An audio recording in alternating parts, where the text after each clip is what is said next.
a space settlement floating out there in the cosmos. It's not sci-fi. But, as always, there is a catch. Look at this tiny deserted asteroid. It may look lonely and barren, but if you peek inside, you'll see life blooming inside of it. These days, many people now live right inside these asteroids. It's not sci-fi. According to researchers, we might be able to create futuristic cities the size of Manhattan on gigantic space rocks. Of course, there's a catch. The asteroid we choose as our base has got to be at least 1,000 feet wide. Though it's weird why life is inside this asteroid and not on its surface. You see, we can't really live right on asteroids. That's because we're not the little prince who indeed lived on an asteroid, according to the plot, but because there's too little gravity and too much radiation for us to handle if we chill outside. There are possible theoretical ways to stay on the surface, but it's going to be extravagant. So the only option is living inside asteroids. Nothing screams wildly theoretical like building an asteroid city. Living in space without any gravity isn't as romantic as it sounds. Researchers show that when people spend too much time in zero gravity, things start getting weird. Their eyeballs pop out, retinas detach, muscles shrink, and bones become as fragile as a potato chip. But imagine this: a space settlement floating out there in the cosmos. If you've watched enough sci-fi, you'd picture a massive structure spinning round and round. It spins to create gravity for all the lucky folks living inside. There's an actual prototype of this wizardry, the O'Neill cylinder. This device is named after physicist Gerard O'Neill, who came up with the idea for NASA in the 70s. Now, there isn't a ton of data on this, but humans need roughly 1/3 of Earth's gravity to function properly. An O'Neill cylinder may not be able to generate massive amounts of gravity, but the genius behind it, Mr. O'Neill himself, designed them to spin around their long axis. This device creates a gravity-like force called centrifugal force. So, if we ever get to use that, we'll be living happily on the inner surface of the cylinder, feeling pulled downward away from the center. But, as always, there is a catch. When the team crunched the numbers, they realized that the asteroids would break apart way before they could reach the speeds necessary to keep us grounded. And to make matters worse, most of these asteroids were more like loosely assembled piles of rock than a solid chunk. The small ones, like less than 6 miles across, are a mix of sand, pebbles, rocks, and boulders. They're all held together by the weak force of their own gravity. If you were to spin one of these asteroid buddies, all those parts would go flying off into space. Not cool. However, scientists didn't give up and they elaborated on the idea. They needed to find a way to keep the asteroids together. They played around with different ideas and they produced something crazy. Now, if you were to carry all your personal belongings every day right in your hands, at some point, the situation would be out of your control. You'd have to collect all your stuff from the floor. But you're smart and you carry a bag, right? Well, it seems that if we want to control an asteroid, all we need is a ginormous bag. But not just any bag, a massive, flexible, and super lightweight mesh bag made from teeny-tiny carbon nanofibers. These fibers are like tubes that are only a few atoms wide, but boy are they strong. So once we've got this cylinder-shaped bag all set up, we can start slowly spinning the asteroid using rocket motors deep within the rubble. And as it spins faster and faster, it'll start flinging all those pebbles, rocks, and boulders. And guess what? The carbon nanowire webbing is going to go flying out with them. This bag will be expanding and expanding until it reaches its absolute limit. And then the rubble inside slams into the now super tight webbing. It's like a crazy explosion of debris compacting together to create this massive hollow cylinder made entirely of concrete. Once all the dust settles, you can build entire towns, cities, parks, and even farmland on the inside of the cylinder. This is like something straight out of O'Neill's designs. You can even enclose the whole inner surface with a transparent roof. Outside of this incredible living area, You've got these thick concrete walls that are like superhero shields protecting against radiation. So not only do you have this space to live in, but you're also super safe from any harmful stuff outside. We still don't have this magic bag, as those magic carbon nanowires aren't mass-produced yet. But scientists claim that, according to the laws of physics, a tiny asteroid, like a few football fields put together, can be transformed into 22 square miles of living space. As of now, about 1.5 million people are living in Manhattan, and there are like tens of thousands of asteroids just hanging around in our solar system. You do the math. Seems like everyone will have a sweet spot to crash in space. Building a city in space is no easy feat. The main challenge still is to create a self-sustaining closed system that can keep going for the long haul. You see, cities on Earth rely on a much larger area to survive than just their own boundaries. But in space, the farther away from external resources a space city is, the more it needs to close its loops for oxygen, water, and food. Take the ISS, for example. It's about 40% efficient in recycling oxygen, but even then, its CO2 levels are always sky high. NASA is on the case, though, trying to figure out how to magically turn that CO2 back into oxygen. Once we've tackled the basics, like protecting ourselves from radiation, dealing with pesky gravity, and finding some air to breathe, it's time to get creative in space. Enter 3D printing and rocket engines, the dynamic duo that will pave the way for space settlements. With 3D printing, we can kiss goodbye to relying on Earth for spare parts. We'll simply whip them up locally, cutting out the middleman. We can even use 3D printers to whip up a delicious pizza in a couple of minutes. Of course, we'll need some fresh ingredients, but your dinner might just be a push button away in space. To truly thrive out there, we'll need to tap into the riches of asteroids. These celestial treasures are bursting with raw materials, perfect for creating solar arrays, building materials for our colonies, and so much more. And let's not forget about comets. These icy wonders are like cosmic water fountains, providing us with precious H2O for drinking, bathing, and even shielding ourselves from radiation. Plus, we can use that water to produce hydrogen and oxygen for rocket fuel and fuel cells. So, let's say we pull this off. Can you imagine people living or born in space might end up being different from you and me? Like if humans can have babies up there, these space colonies might develop some cool cultures. They might even come up with their own languages, and get this, they could even evolve new physical traits. It's wild to think that just after 300 years, a colony of 2,000 people could look and act so differently from us. They might have different hair textures, skin types, and even be taller or more slender to deal with that low-gravity situation. We might even develop new organs to protect us from cosmic rays. Or we'll have gill-like structures to breathe carbon dioxide. Hey, I know, it sounds crazy, but these scientists are working on developing these carbon nanotubes as we speak. So maybe one day we'll be living it up on our very own asteroid crib.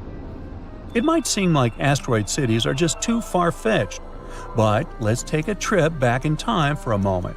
In 1900, no one had ever flown in an airplane.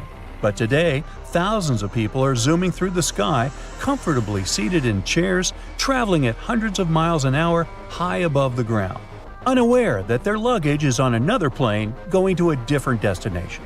Ah well.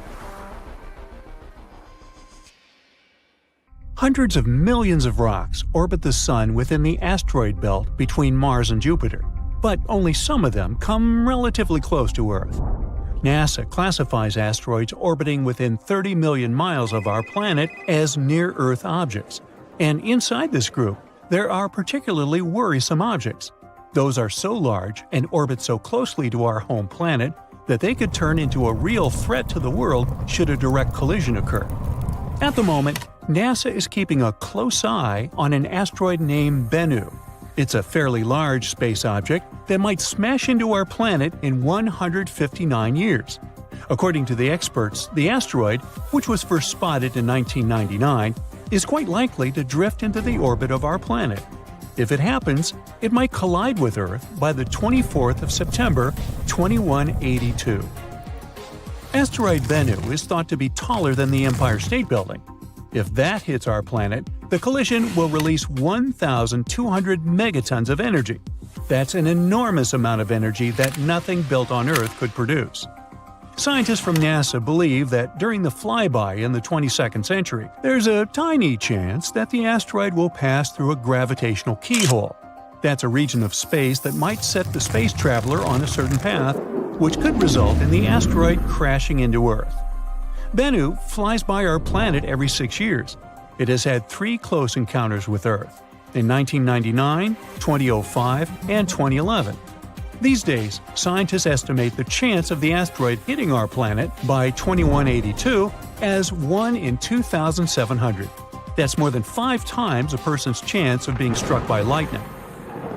But even though Bennu's chance of colliding with Earth are quite low at the moment, the space rock has still been categorized as a, quote, potentially hazardous asteroid, all because it might come as close as 4.65 million miles from Earth. That's the reason why it's also classified as a near-Earth object. Bennu is a carbon-rich asteroid that was formed in the first 10 million years of the history of the solar system. That's around 4.5 billion years ago.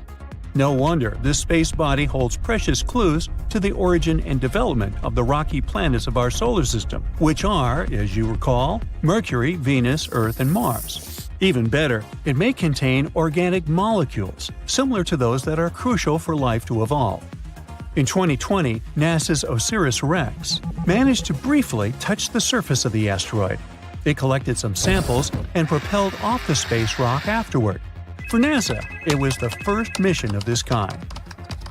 But it won't probably come as a surprise that Bennu isn't the only asteroid we should worry about. Asteroid 99942, Apophis, is another space body we'd better watch out for. It's a near-Earth object about 1,100 feet across. It was discovered in 2004, and at first, it was identified as one of the most dangerous asteroids ever detected. Apophis gained notoriety very fast. It was believed to pose a serious threat to Earth.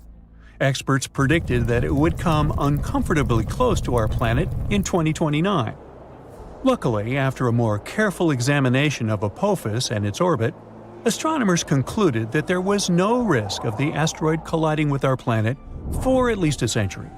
The risk of an impact in 2029 was ruled out completely, as well as the potential impact that could be caused by the asteroid's close approach in 2036. Interestingly, until March 2021, there was a small chance of a collision in 2068. But then, Apophis made a flyby of Earth, and astronomers took this chance to use powerful radars to estimate the asteroid's orbit around the Sun more precisely. This allowed them to rule out any impact risk for at least the next 100 years. Now, the reason why such discoveries make us so worried is that even a relatively small asteroid, the size of a house, can wreak havoc upon colliding with our planet. And if an asteroid is larger than 0.6 miles across, astronomers call it a planet destroyer. The impact energy released by such an asteroid after striking Earth could be devastating. That's why knowing where such asteroids are and in what direction they're moving is crucial. The problem is that our capability to protect the planet from asteroid impacts is not top-notch yet. If such a catastrophe was about to occur, we would need some time to prepare, because an asteroid collision is no joke. Probably the most well-known asteroid impact site is the Chicxulub crater. It's the evidence of the terrifying collision that led to the extinction of dinosaurs. Strangely, this crater isn't very visible, but some others are. For example, Barringer Crater in Arizona, which is also called Meteor Crater. It looks rather blood-chilling when you think about the collision that led to its appearance. In any case, we now know that space rocks hit not only the Earth but also the Moon, Mercury, and Mars. No rocky planet in the solar system is safe from asteroid impacts. That's why we have an entire scientific enterprise whose goal is to find and catalog the asteroid population of the solar system. Now, it might sound a bit scary, but there are around 25,000 asteroids larger than 460 feet in diameter near the orbit of our planet. Such a space rock is large enough to wipe an entire city off the face of the Earth. So far, less than 50% of such asteroids have been detected and tracked. There are also an estimated 230,000 objects equal to or larger than 160 feet in size. Those are capable of destroying a concentrated urban area, and still fewer than 8% of those have been detected. There are also tens of millions of smaller near-Earth objects. They are larger than 33 feet across and might cause some surface damage. Less than 1% of such small space bodies have been discovered so far. Now, the thing is, the inner solar system is extremely challenging for asteroid search. Each night, there are only 2 10-minute windows when astronomers can observe the region, all because the sun's glare creates a very bright background glow. Plus, the atmosphere of our planet also distorts and blurs observations. Spotting asteroids in such conditions is beyond the capabilities of most telescopes. A unique instrument is needed to fulfill this task, and the tool of choice is the Dark Energy Camera at Cerro Tololo Inter-American Observatory in Chile. This device wasn't designed to hunt asteroids. Researchers built it to search for another elusive target, dark energy, the mysterious force driving the expansion of the universe. The DEC is supposed to observe hundreds of millions of galaxies. That's why it's both wide and deep. This way, it can both peer deep into the universe and capture a wide field of view, which helps it record the motions of galaxies and the conditions in the early age of the universe. But it also means that the DEC is perfectly suited to spotting asteroids near the Sun. Inner asteroids are rare, and deep images are necessary because such asteroids are faint. Scientists need to be able to fight both the bright twilight sky near our star and the distorting effect of Earth's atmosphere, and the DEC can help them achieve their goal. The Dark Energy Camera was built to carry out the Dark Energy Survey, which finished in 2019. Now astronomers can direct the power of the camera towards other tasks. They claim that the DEC's survey is one of the most sensitive searches ever performed for objects near Venus's orbit and within the orbit of our planet. It provides us a great chance to find out what kinds of objects are lurking in the inner solar system.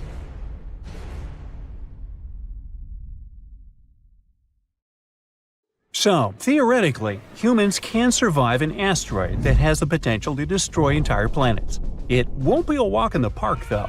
Let's go back in time to 66 million years ago, in the late Cretaceous period. The Earth, before humans, where dinosaurs are thriving. The plants and animals are rich and diverse.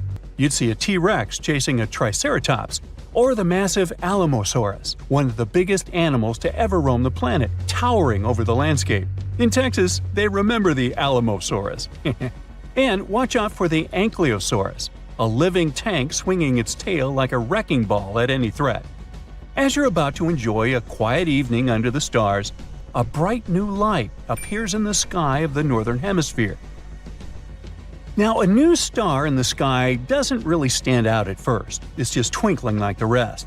But give it a few hours and you'll notice it's getting brighter. Check again the next night and boom, it's the brightest thing in the sky, outshining planets and even the moon. Then finally, it horrifyingly outshines the sun. The star was the Chicxulub asteroid, which left a gigantic crater now called Chicxulub Crater in Mexico's Yucatan Peninsula. The asteroid enters the Earth's atmosphere at a blistering 12.5 miles per second. It blasts through 60 miles of the atmosphere in about 3 seconds. It falls so fast that even the air can't get out of its way. The air gets squashed and heats up to thousands of degrees in a blink. Before the asteroid even touches the ground, this super-hot air has already vaporized much of the sea where it's about to strike, near the Yucatan Peninsula. Then, in a flash, the asteroid smashes into the Earth, screaming over Central America with a loud boom that echoes everywhere. It doesn't just smash the ground, it makes the soil and rock flow like liquid. The asteroid digs a hole so wide and deep that it nearly touches Earth's inner layers and throws up dirt more than 20 miles high. At that exact moment of impact, the asteroid also turns its massive speed and weight into heat in a split second. It puts so much energy into the Earth that it makes molecules move faster than the surface of the Sun. This massive energy created a giant ball of plasma, superhot charged gas that includes bits of vaporized rock. This all shot out at incredible speeds. The shockwave from the impact and the heat turned the Earth around the crash site into gas instantly. This set off earthquakes all around the world. And it's not just the rocks flying around that you need to worry about. As they plummet through the sky, they rub against the air, heating up so much that they set fires all around the world. The heat they give off could be compared to an oven cranked up to its highest setting. This fiery shower causes most of the world's trees to burn down. The entire world is now on fire. Soon it changes everything. In a blink, dinosaurs were wiped out, making way for mammals to rise. And not only dinosaurs, 75% of species and big creatures disappeared, leaving behind only some small birds and critters. So, how could you, a human, survive something like that?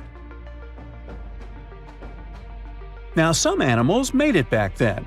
To survive, we need to learn from their resilience. The only birds that survive even in the toughest conditions are the ones nesting safely on the ground.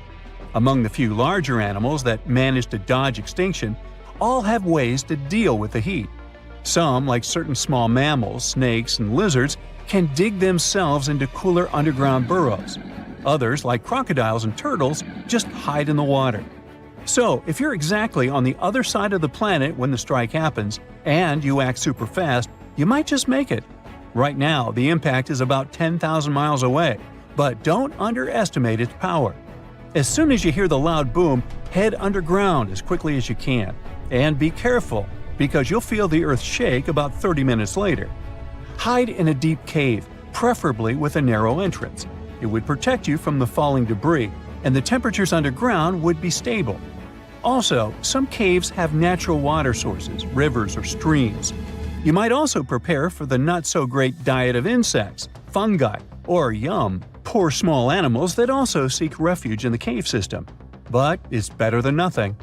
You also need to be extremely far away from any large bodies of water.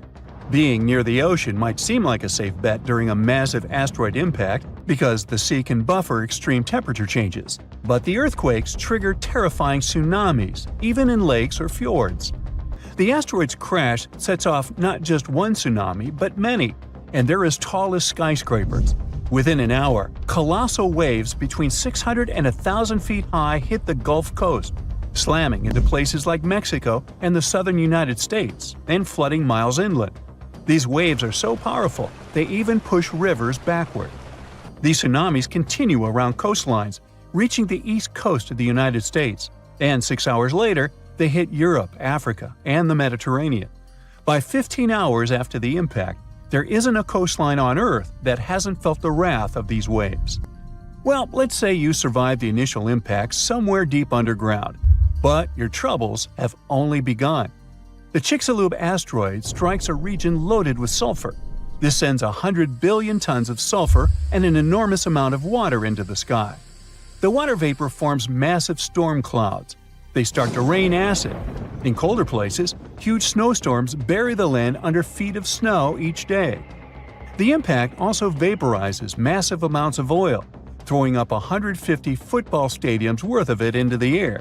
This oil turns into a thick black soot in the stratosphere. It coats the Earth like black paint. And even when the acid rain calms down, this carbon stays up above the clouds and doesn't wash away. This sooty layer blocks out 90% of sunlight, plunging the Earth into a cold darkness that lasts for at least 3 years. The world cools down by about 50 degrees on average. Now, when you finally leave your deep cave, you must look for places where you won't freeze. The only spots spared from the frost are tropical islands like Madagascar, India, which was an island back then, and Indonesia. These places have surviving plants and animals, and they even continue to get fresh water, unlike most of the world. Everything else in the world looks like a huge nuclear wasteland. These tropical islands are safe spots during an asteroid apocalypse, but don't think of them as paradise. These places still only get about 10% of their usual sunlight and barely enough rain to avoid turning into deserts. In this chilly, gloomy setting, most food chains fall apart. If you want to survive, you'll need to bring lots of extra food with you, for the next 6 years at least. Now, some things are lucky enough to survive. Fossils tell us that freshwater ecosystems did well, so staying close to a river or estuary might be your best shot at finding food. You could come across turtles, crocodiles, and some fish. Animals like clams, snails, and small crustaceans that live in the sediment also manage to hang on. And while a bit warmer than everything else, these places are no walk in the park. You'd need to pack warm clothes to have any chance of survival. Now, if we add all this together, the best spot for surviving the Chicxulub asteroid would be Indonesia. It's a mountainous, tropical country that consists of several islands. There, you'll find bearable temperatures, a bit of rainwater, and a deep cave for shelter. This could protect you from the falling tektites, the intense heat, and even help you find something to eat in the rivers and lakes. But if you stumble upon any shrew-like creatures while scavenging for food, time traveler, please let them be. It's not clear how many survive the Chicxulub impact, and eating one could have unforeseen effects on the future of humanity. Like, don't eat your great-great-great-great-great-great-grandfather, right? Asteroids are a serious, very real danger. Some of them are big enough to cause a lot of trouble if they collide with Earth. One asteroid in particular is making headlines these days. A new study has revealed there's a small chance it could hit our planet during its close flyby in 2029. But the question is unusual. Will the asteroid survive this encounter? Apophis, which got its name from Apep, the Egyptian deity of chaos and disorder, has become one of the most infamous asteroids. Discovered in 2004, this space object is about 1,100 feet wide. It's about the height of the Eiffel Tower in Paris. Because of its size and the close flyby predicted for 2029, astronomers classify Apophis as a potentially hazardous object. Those are asteroids and other space objects that pass close to Earth and are big enough that we really need to pay attention to them. Right now, scientists say the chances of a collision are slim, less than 1 in a billion. So, at the moment, we can probably claim that Earth is out of danger. But the same can't be said about the asteroid itself. When Apophis passes close to Earth in 2029, our planet's gravity is likely to shake it so violently that it may experience something like an earthquake, a cosmic asteroid quake, if you will. The stress from this gravitational force will probably cause parts of the asteroid's surface to crack off and fly into space.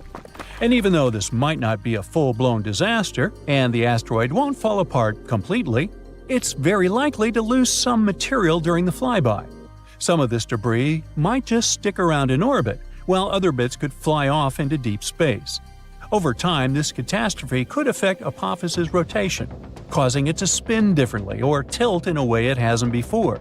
And this is a phenomenon scientists are really interested in, because it could teach us a lot about how asteroids react when powerful gravity is pulling on them. Now, let's get back to Earth. Well, we haven't left.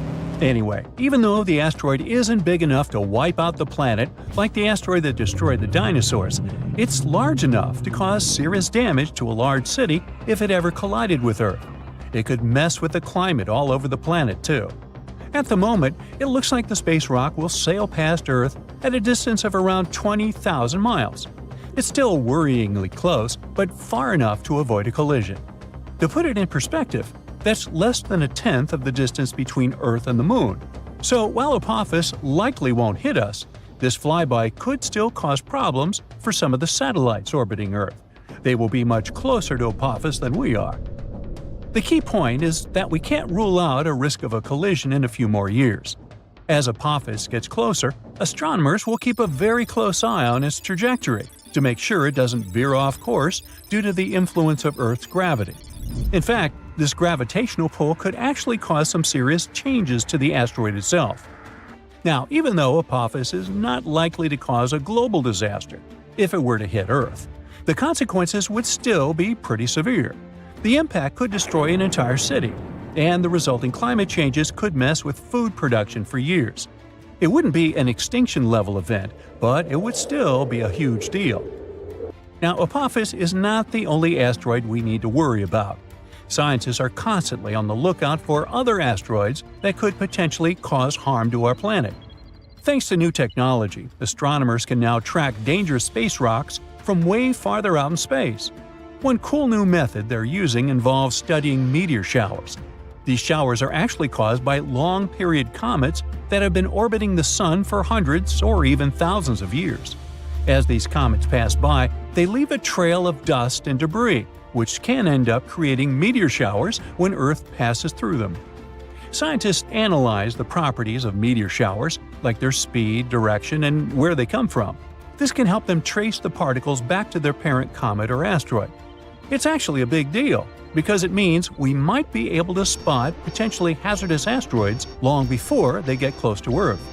The upcoming Legacy Survey of Space and Time project, which is being run out of the Vera Rubin Observatory in Chile, is going to help astronomers track these space rocks from even farther away. Astronomers are going to create a detailed map of the sky and the regions where meteor showers are most likely to occur. It'll help them predict which asteroids might become a problem for Earth in the future, giving us plenty of time to prepare or come up with a plan. But even now, there are many space rocks that can potentially cause a lot of trouble to our planet. Let's look at some of them. Here's the asteroid Bennu. Astronomers discovered it in 1999. This carbon-rich rock is about 1,600 feet across. It's the height of the Shanghai World Financial Center. Didn't you know that? At the moment, this asteroid is the greatest threat to Earth that we're aware of. But don't panic yet. The collision won't happen for a long time. In fact, scientists calculate a 0.037% chance, which is about 1 in 2,700, of Bennu striking Earth on September 24, 2182. I won't be around then. If Bennu does hit our planet, the impact would release so much energy that it would be enough to cause massive destruction in a large region. But luckily, it wouldn't wipe out the entire planet. Still, if Bennu hit a city, the consequences could be catastrophic.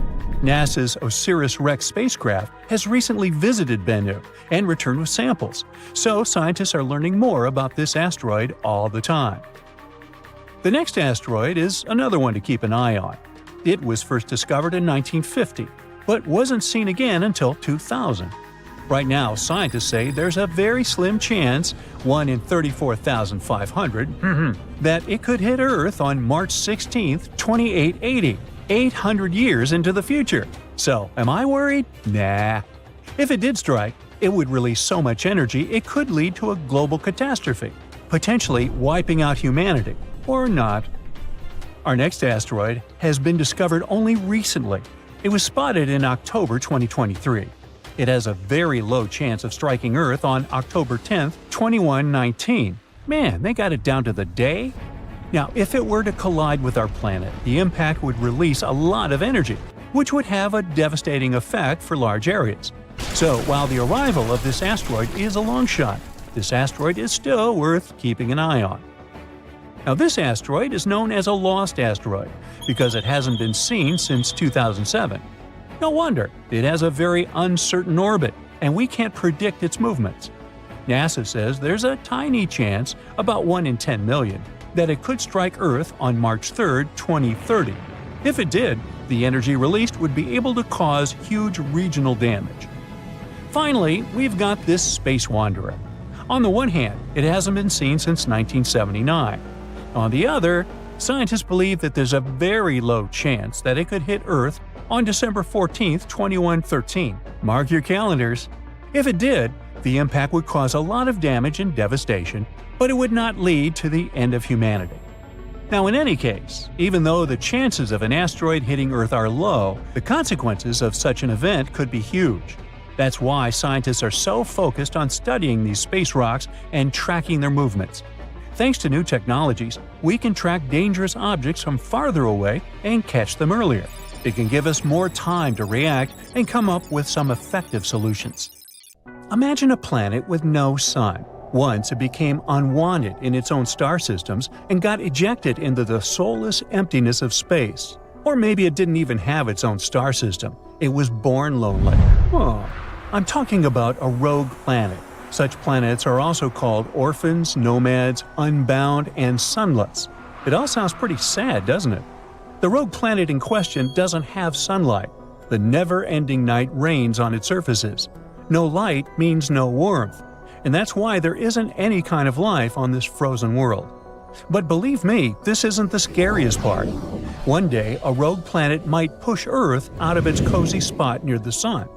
You see, we live in the habitable zone of our star. It means that our planet is such a distance from the Sun that water can't exist on its surface in its liquid form. But an interstellar intruder could mess it up for us. If a rogue planet somehow got into our solar system and we didn't manage to stop its imminent approach, it would likely crash into our beautiful blue planet. And then Earth could be pushed out of its orbit, retreating to an extreme orbit farther from the Sun. Now let's imagine what would happen to our world if a rogue planet the size of Mars collided with us.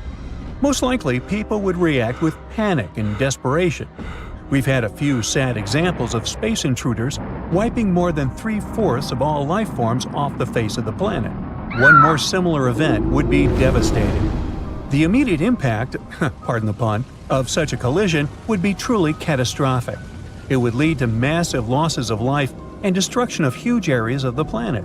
At first, people would focus on rescue and recovery efforts, but soon it would become obvious that the world is beyond salvation.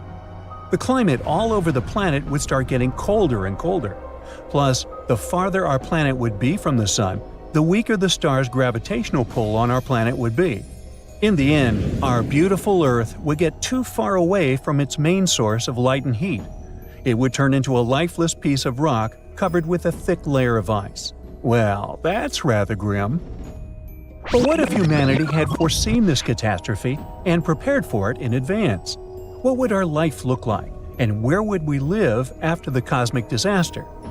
If, by the time of the collision, people had already established a colony on Mars, we would probably have some time to leave Earth and set off for the Red Planet. But would it even be possible to transform this distant world so that it became capable of supporting human life?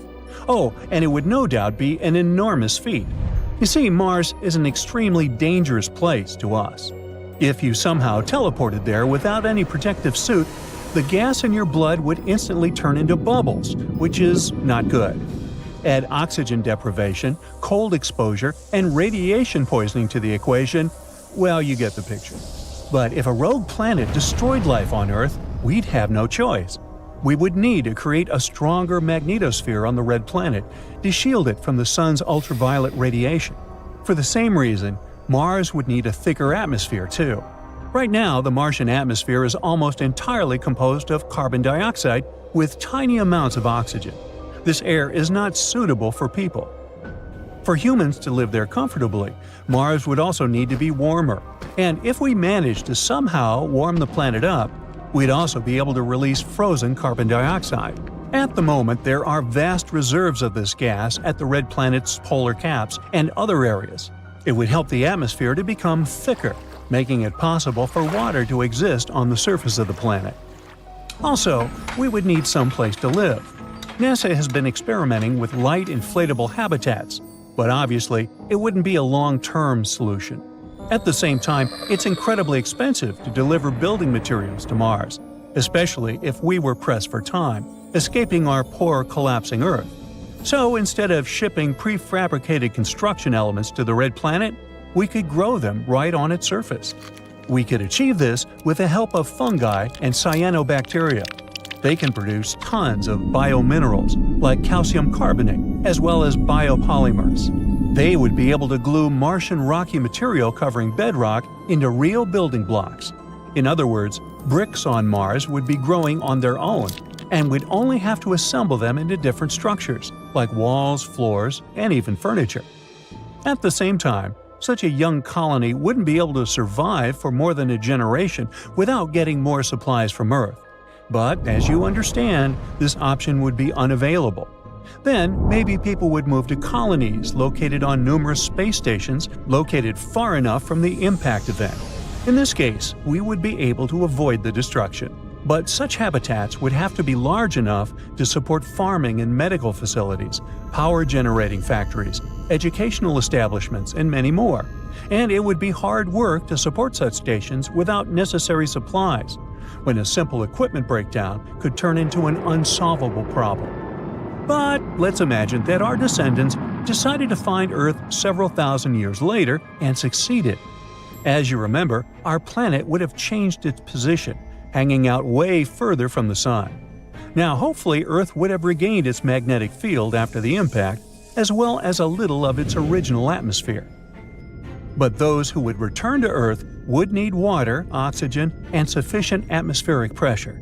And while the new pressure on the planet would probably be suitable for life, most likely there wouldn't be enough oxygen to support unaided breathing. To get a new supply of oxygen, people would need photosynthetic bacteria. Would we find any on the deserted planet? Probably yes. Most or at least some bacteria would survive, maybe somewhere deep under the surface, maybe in the depths of the oceans if any remained on the planet. Tardigrades, the most indestructible animals on Earth, might also survive and greet people returning home. These tiny water bears can survive for up to 30 years without food, live in volcanoes, and even endure the vacuum of the cosmos. So these life forms, bacteria and tardigrades, could likely thrive and multiply without any predators to slow this process down. That's good to know, but what would we eat on the newly inhabited planet? Tardigrades are not a diet a person could live on. Well, we could still find some frozen seeds remaining on the planet, or we could keep them on our space stations. Earth's soil could be filled with nutrients remaining after the catastrophic events of the past. People would start planting seeds, trying to get used to the harsh conditions of life on the once deserted planet. And still, it would be better than soulless space stations. Luckily, a rogue planet is unlikely, not only to hit Earth, but even to come close to our planet. The appearances of such space travelers are extremely rare, and with how fast our technologies are developing these days, astronomers would spot such a large celestial object appearing in the neighborhood or even in the entire solar system. It would happen long before a rogue planet turned into a threat to our planet. If it got too close to us, we would use one of the methods developed to prevent asteroids from hitting the surface of the planet. There are quite a few. For example, a kinetic impactor. This technique requires hitting an asteroid to make it change its orbit until it's no longer a threat to our planet. Or we could use a gravity tractor asteroid deflection method. That's when a robotic probe meets a space rock, or in our case, a rogue planet, and accompanies it for a few months or even years. Over time, the spaceship's gravity starts affecting the space body, adjusting its trajectory. There's even spray painting celestial objects. I'm not kidding. Darker surfaces tend to reflect less light, while lighter reflect more.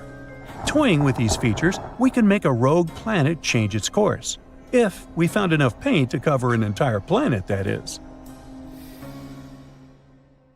Imagine, all the planets from the solar system had a meeting and decided that Earth should move to another galaxy. Then what? Well, my friends, if Earth got kicked out of the solar system, let's just say we'd be in for a bumpy ride. As you may know, each planet occupies its own orbit in relation to the Sun, guaranteeing the perfect functioning of our solar system. But it wasn't always like this, though. Billions of years ago, planets and asteroids kept constantly bumping into each other. It took some time before each planet found its own personal orbit, and our system took the formation it has today. Now, as you may know, the most important organizing factor of the solar system is gravity. Gravity attracts every piece of matter to every other piece of matter in the universe, and the bigger the mass, the bigger the gravity. The Sun makes up 99.75% of all the mass in the solar system. It's precisely the Sun's gravitational pull that has kept Earth on a steady and reliable path. But it wouldn't take a surreal interplanetary meeting for Earth to go rogue. This is an actual possibility, an unlikely, but real one. For instance, if any rogue planet or star were to travel close to the solar system, its gravitational force could mess up our planetary organization. And did you know that this has actually happened before? Some 70,000 years ago, a red dwarf passed through the Oort cloud and messed things up. The Oort cloud is an outer circle of space debris located on the edge of our solar system. It lies far beyond Pluto and the Kuiper Belt and surrounds the Sun in a giant spherical shell. Apart from the 8 planets and the Kuiper Belt, there is another asteroid belt between Mars and Jupiter. Now, scientists expect another red dwarf to pass by our solar system. It's an orange star from the constellation of Serpens Cauda. Astronomers expect it to pass near the Sun in about 1.29 million years, at a distance of about 99 billion miles. This star has about 60% of the mass of the Sun, which would be enough to cause a great disturbance in our system. Once the star entered our system, we'd be able to see it in the night sky without any equipment. It would be like watching a small orangish dot appearing in the sky. Over the months, it would grow bigger and bigger until we'd see it during the daytime. At a certain point, it would become so big and bright that we wouldn't be able to look at it directly. Just like people say we shouldn't do with the Sun, but we look at it directly anyways, right? At this moment, the night sky would fill with an eerie red glow, and after a few months, the orange star would start shrinking again, turning smaller than the Sun. But then, wait, the Sun is turning smaller too. Well, yes. The passing of Gliese 170 took Earth out of its orbit, and its gravitational force pulled us out of our natural alignment. Now the Earth will roam through the solar system until it reaches outer space. So, what would happen with our planet if this were to really happen? First, the Earth would leave what is known as the Goldilocks zone, also known as the habitable zone. It's a rather narrow part of the solar system where human life can thrive. What's its success secret? Water in a liquid state. Astronomers have discovered that Mercury also has water, but only in its northern and southern poles, where light never reaches. Pluto, the dwarf planet at the rear end of the solar system, is 30% water, but much of it is hiding under a thick layer of ice. If the Earth ever did leave its privileged place orbiting the Sun, it would travel around the galaxy at its orbital speed of 67,000 miles per hour. That's 1,000 times faster than a cheetah can run. Pretty fast, huh? So, in about more or less a month, humanity would see the red giant Mars on the horizon. By then, we would be getting around 44% of the sunlight we once had. If someone wanted to begin a new civilization, this would be the perfect moment. With reduced sunlight, it would be more difficult for plants to continue doing photosynthesis, so most of the flora on our planet would begin to perish. A few days after leaving Mars's orbit, our planetary spaceship would face its first challenge, traveling through the asteroid belt. It's a collection of small, rocky, metallic bodies. They're basically leftovers from the Big Bang that created our solar system 4.6 billion years ago. So, in a way, it's almost like we were traveling in time, right? Luckily for us, the distance between one asteroid and the next is about 600,000 miles. So, after passing one asteroid, it might take us a while before running into the next. If we make it through this journey intact, then we'll see the first gas giant in our galaxy, Jupiter. Up until this moment, our loyal moon has been following us as we travel inside the solar system. But, Jupiter's huge mass might steal our moon away from us.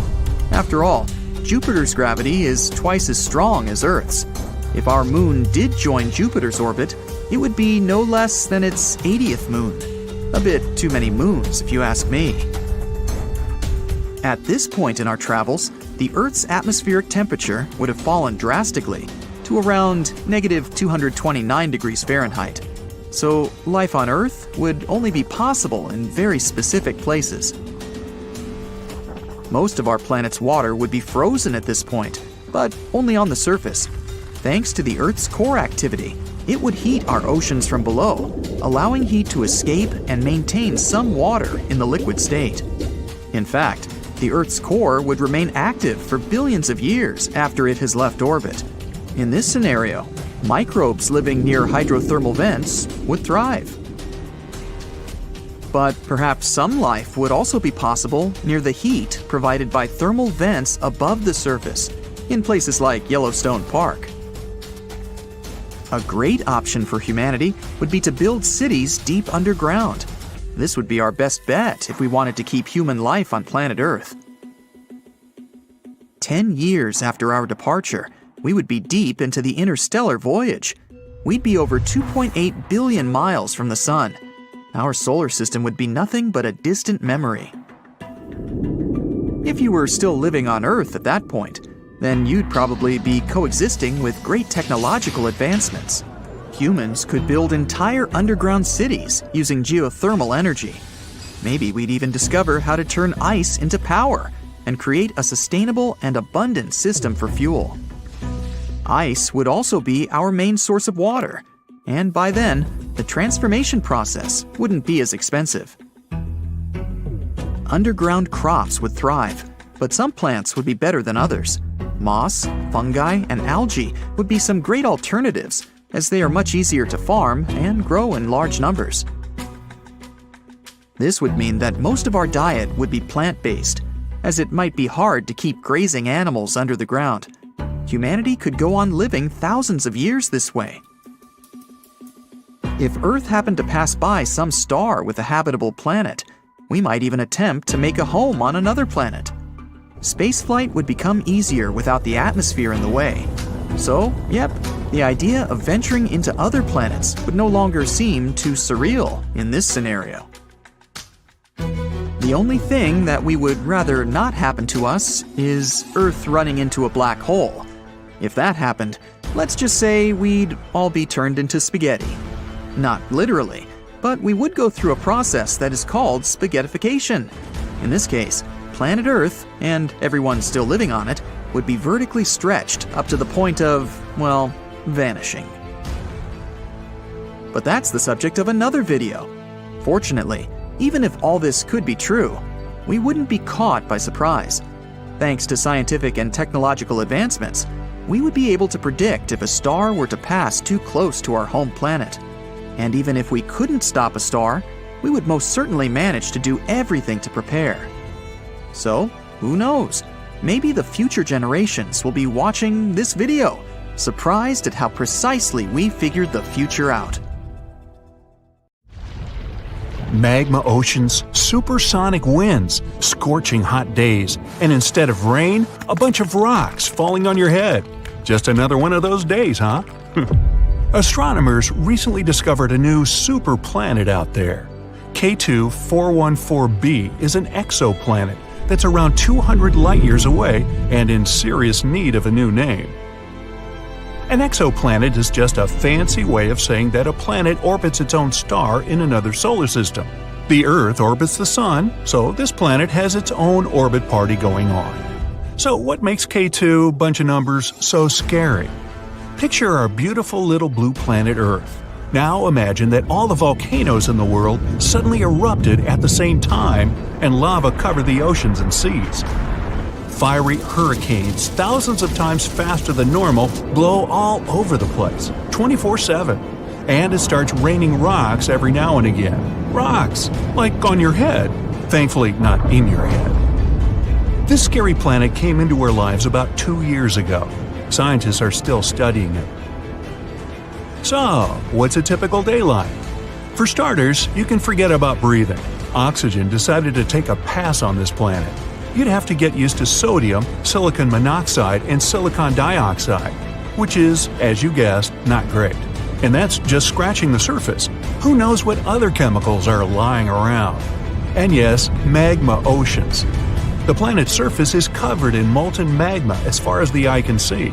This lava planet orbits really close to its star, which is why the surface is like a fireplace. The closest planets to our Sun are Mercury and Venus, but this planet's even closer. And what's even more weird is that half the planet is in constant daytime, the other half night. It's tidal locked, just like our moon is. No matter how long you stare at it, you'll never see the other side.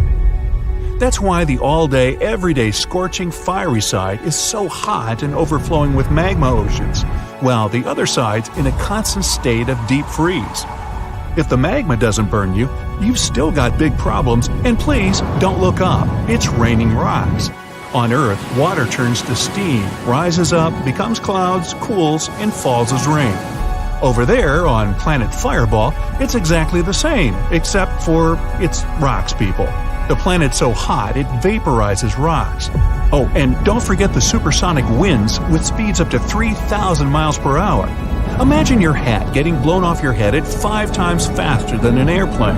The strongest wind on Earth was the tropical cyclone Olivia that hit Australia.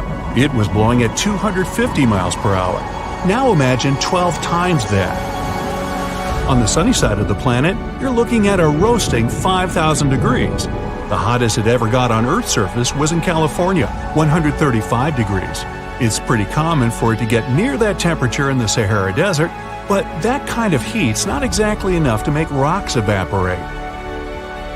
If you grew up near a desert, you already know how dry and hot it always is. But did you know that deserts can reach freezing temperatures? A desert, by definition, is a large area with little or no rainfall. That means no water vapor to keep the temperatures from going insane. In the daytime, the sun heats up the desert like an oven. But when the sun sets, the heat packs up and heads home, and it can get really cold. Some deserts have even reached minus 40 degrees at night. But wait, shouldn't deserts have snow if it's that cold? Well, some deserts have had a bit of snow here and there, but because there's no water vapor, there can't be that much snow. Just dry, freezing, sandy Sahara nights. Now, the Sahara Desert's actually not the largest desert on Earth. It's Antarctica. 5 million square miles of icy dryness, almost no people, and a whole bunch of cute penguins. Penguins technically live in a desert. Back to the Fireball planet, this time the night side. Never-ending darkness and extreme cold, about minus 330 degrees. Add in some supersonic winds? Earth's coldest? Minus 130 degrees at a research center in Antarctica. So, how does this jalapeno pepper exoplanet stack up against some of our neighbors? Well, Mars isn't exactly livable either. It's the red planet, so you'd think it'd be hot most of the time. But it's usually freezing, well, way below freezing. And if you're planning a weekend getaway to Mars, you can leave the umbrella at home. Nah, it doesn't rain rocks, and it actually hasn't rained there for millions of years. At least Mars has days and nights, and it's like Earth in other ways. Mars' equator is steamy hot, and it gets pretty cold at the north and south poles, just like Earth. Scientists even discovered old bits of carbon dioxide snow there. The entire planet is actually covered in carbon dioxide, with a splash of nitrogen here and there. Scientists even reported intense snowstorms on Mars. But because it's mostly carbon dioxide, it's not your typical snowstorm. It's more like a dry ice storm. That's the stuff they use in fog machines. Mars isn't the only place where climates are going cuckoo. Jupiter's famous for its gigantic storms. Not like the ones we know on Earth. I'm talking about storms that last for centuries. The Great Red Spot on Jupiter is actually a 400-year-old storm, and you could fit 4 whole Earths inside of it. So it's been around for a while, but it's nowhere near as intense as the storms on K2. Venus also has intense rain, but it's not made of rocks. It's sort of worse. It rains sulfuric acid. That stuff can give you severe skin burns and rip nasty holes through your umbrella. Venus's atmosphere is filled with carbon dioxide, which acts like a net to trap in the sun's radiation, and it's insanely hot. No magma oceans, though. Mercury is the closest planet to the sun and doesn't even have an atmosphere. That means no storms, clouds, rain, wind, whatever. Mercury is kind of like a desert here on Earth. No water vapor and no rainfall. That means temperatures shoot up during the day and drop like crazy at night. The K2 exoplanets, like the most extreme parts of all of our solar system, all rolled into one scary planet. But we're not headed there anytime soon. We haven't even been to Mars yet. That's all way off in the future, and 200 light-years is a really long travel time. If we're going to move anywhere anytime soon, we'll probably want to set up camp on the moon. No magma oceans, no warp speed winds, nice temperatures. So, where would we even start? Well, the main issue is that drones and remote control robots are getting more and more advanced. It's way cheaper to send them over to map out the moon for us while we're safe here on Earth. And if we ever want to begin space exploration for real, we'd need a proper space base.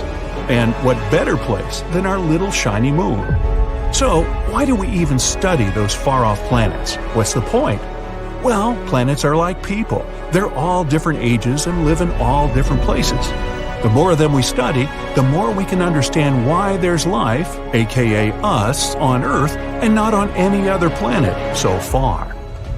When we see crazy new planets, we get crazy new ideas, which can turn into awesome inventions that make our lives easier. Even just going into space gives us new ideas.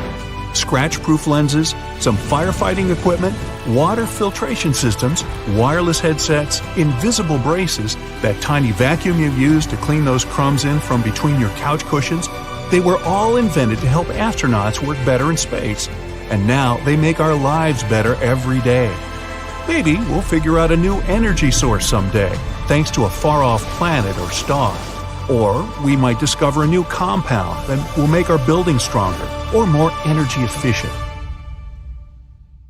I don't know who I'm writing this to or why. It's the end of the world after all, so everybody knows all I have to say anyway. But somehow, I feel that I have to tell this to someone. So, it began as slight jolts from under the ground. Nobody really paid attention to them, especially in seismically active regions. People thought these were just minor earthquakes. They talked about them in the news, but only few actually cared. My parents, I was only 12 back then, were among those who did, but let's save it for later. In just a year, the jolts became much stronger and more frequent. In some areas, they turned into full-fledged earthquakes, doing a lot of damage to cities and villages. Worse still, previously dormant volcanoes began waking up. All over the world, people started raising alarm. Scientists talked a lot about climate change and impact of humankind, but it was obvious nobody really had any definitive answers. It didn't get any better either. As months went by, earthquakes and volcano eruptions gradually grew in power and frequency. At first, only one major natural disaster per month was reported. But in 2 more years, there were at least 4 of them occurring within the same period in every corner of the world. Even the normally calm regions suffered from quakes and resulting tsunamis. People tried to adapt, but it was all unfolding too fast for us to react adequately. All we had left to do was to learn to be always ready to move out from our homes and run. We stopped building big and sturdy apartment buildings, opting for lightweight 3D printed houses. They were easily destroyed but easily built too, which was a huge advantage. Items of luxury were rapidly losing their value, while on the other hand, mobile electronics and survival tools grew in price. People began really appreciating what they had and each other. Neighbors were helping one another, and whole towns unified their efforts to build strong communities and prepare for the worst together. And the worst came sooner than we expected. One day, the whole planet was shaken in one titanic earthquake. We thought it was the end for us all, because the ground went on shaking for hours and didn't cease until the next day. And then came reports from the Atlantic coast. The ocean receded, leaving vast swaths of naked sand and corals. Research teams on helicopters went to learn what caused this cataclysm and found the unthinkable. There was an enormous whirlpool in the middle of the Atlantic, hundreds of times bigger than the largest sinkhole in the world. The water from the ocean was gushing down the gigantic drain, as if someone pulled the plug on the bottom. In a sense, that was exactly what happened. Tectonic plates beneath the Atlantic came apart, forming a huge gap in the bottom. Boiling magma poured out, but was extinguished by the overwhelming mass of water, which then rushed down into the abyss. It went away so quickly, that the overall water level fell in a matter of hours. The event was dubbed the Great Atlantic Rift, but it was still only the beginning. With the rising frequency of earthquakes and eruptions, wind patterns around the world changed, resulting in massive hurricanes. It seemed the whole planet was against its inhabitants. But like I said earlier, my parents were the ones who cared, and they had to know the reason. They were geologists at the International Space Agency, which continued its work even through all the cataclysms. And it was them who came to the distressing conclusion. For some unknown reason, the Earth had started to grow in size. It would explain everything. The ever more frequent earthquakes were caused by tectonic plates come into motion. The flowing magma was pushed from the mantle up towards the crust and burst onto the surface in places suited exactly for that – volcanoes. And that meant there would be other events like the Great Atlantic Rift, only even more catastrophic. After another year, we moved to live in the agency, along with the families of other employees and research workers. The buildings were made to withstand almost anything, so we were protected from the horrors of the outside. We took in as many people as we could, but of course, it wasn't nearly enough. Millions more were left to their own devices, and we could only hope that everyone was safe. By that time, as scientists estimated, the planet had already grown 1.5 times its original size, and by the looks of it, the rate at which it ballooned was growing. In another year of our bunkered life, we witnessed it grow twice again. Rifts even bigger than the one in the Atlantic popped up in different parts of the world, causing widespread chaos. Everyone went to live underground where it was relatively safe. Communications between continents were all but lost, and all we learned about the situation above was from daring expeditions by scientists. The planet was ravaged by quakes, volcanic eruptions, tsunamis, and hurricanes, happening almost daily now. Life on the surface was virtually impossible. It was then that the joint team of researchers and engineers suddenly came out with the solution they'd been working on for the last 5 years. They called it the Ark. It turned out several teams agreed to build huge spaceships to evacuate humankind, along with the surviving animal, fish, and insect species in case the Earth comes apart. And the time they'd feared finally came. Everyone in the agency's buildings, including me and my parents, were escorted to an enormous hall where one of the arks was kept. All other people from the continent who managed to come were also there. We were given personal IDs and then allowed to board. Each person was allocated a separate capsule that was to keep us hibernating for the whole time of space travel. We were told we were the colonists, the pioneers in space settlement. We were going to Mars. And that's how I ended up here, where I'm writing all this. We successfully boarded the Ark and were put to sleep in our capsules. When I woke up, we were already landing. I won't bore you with the details of terraforming and settling in our new home.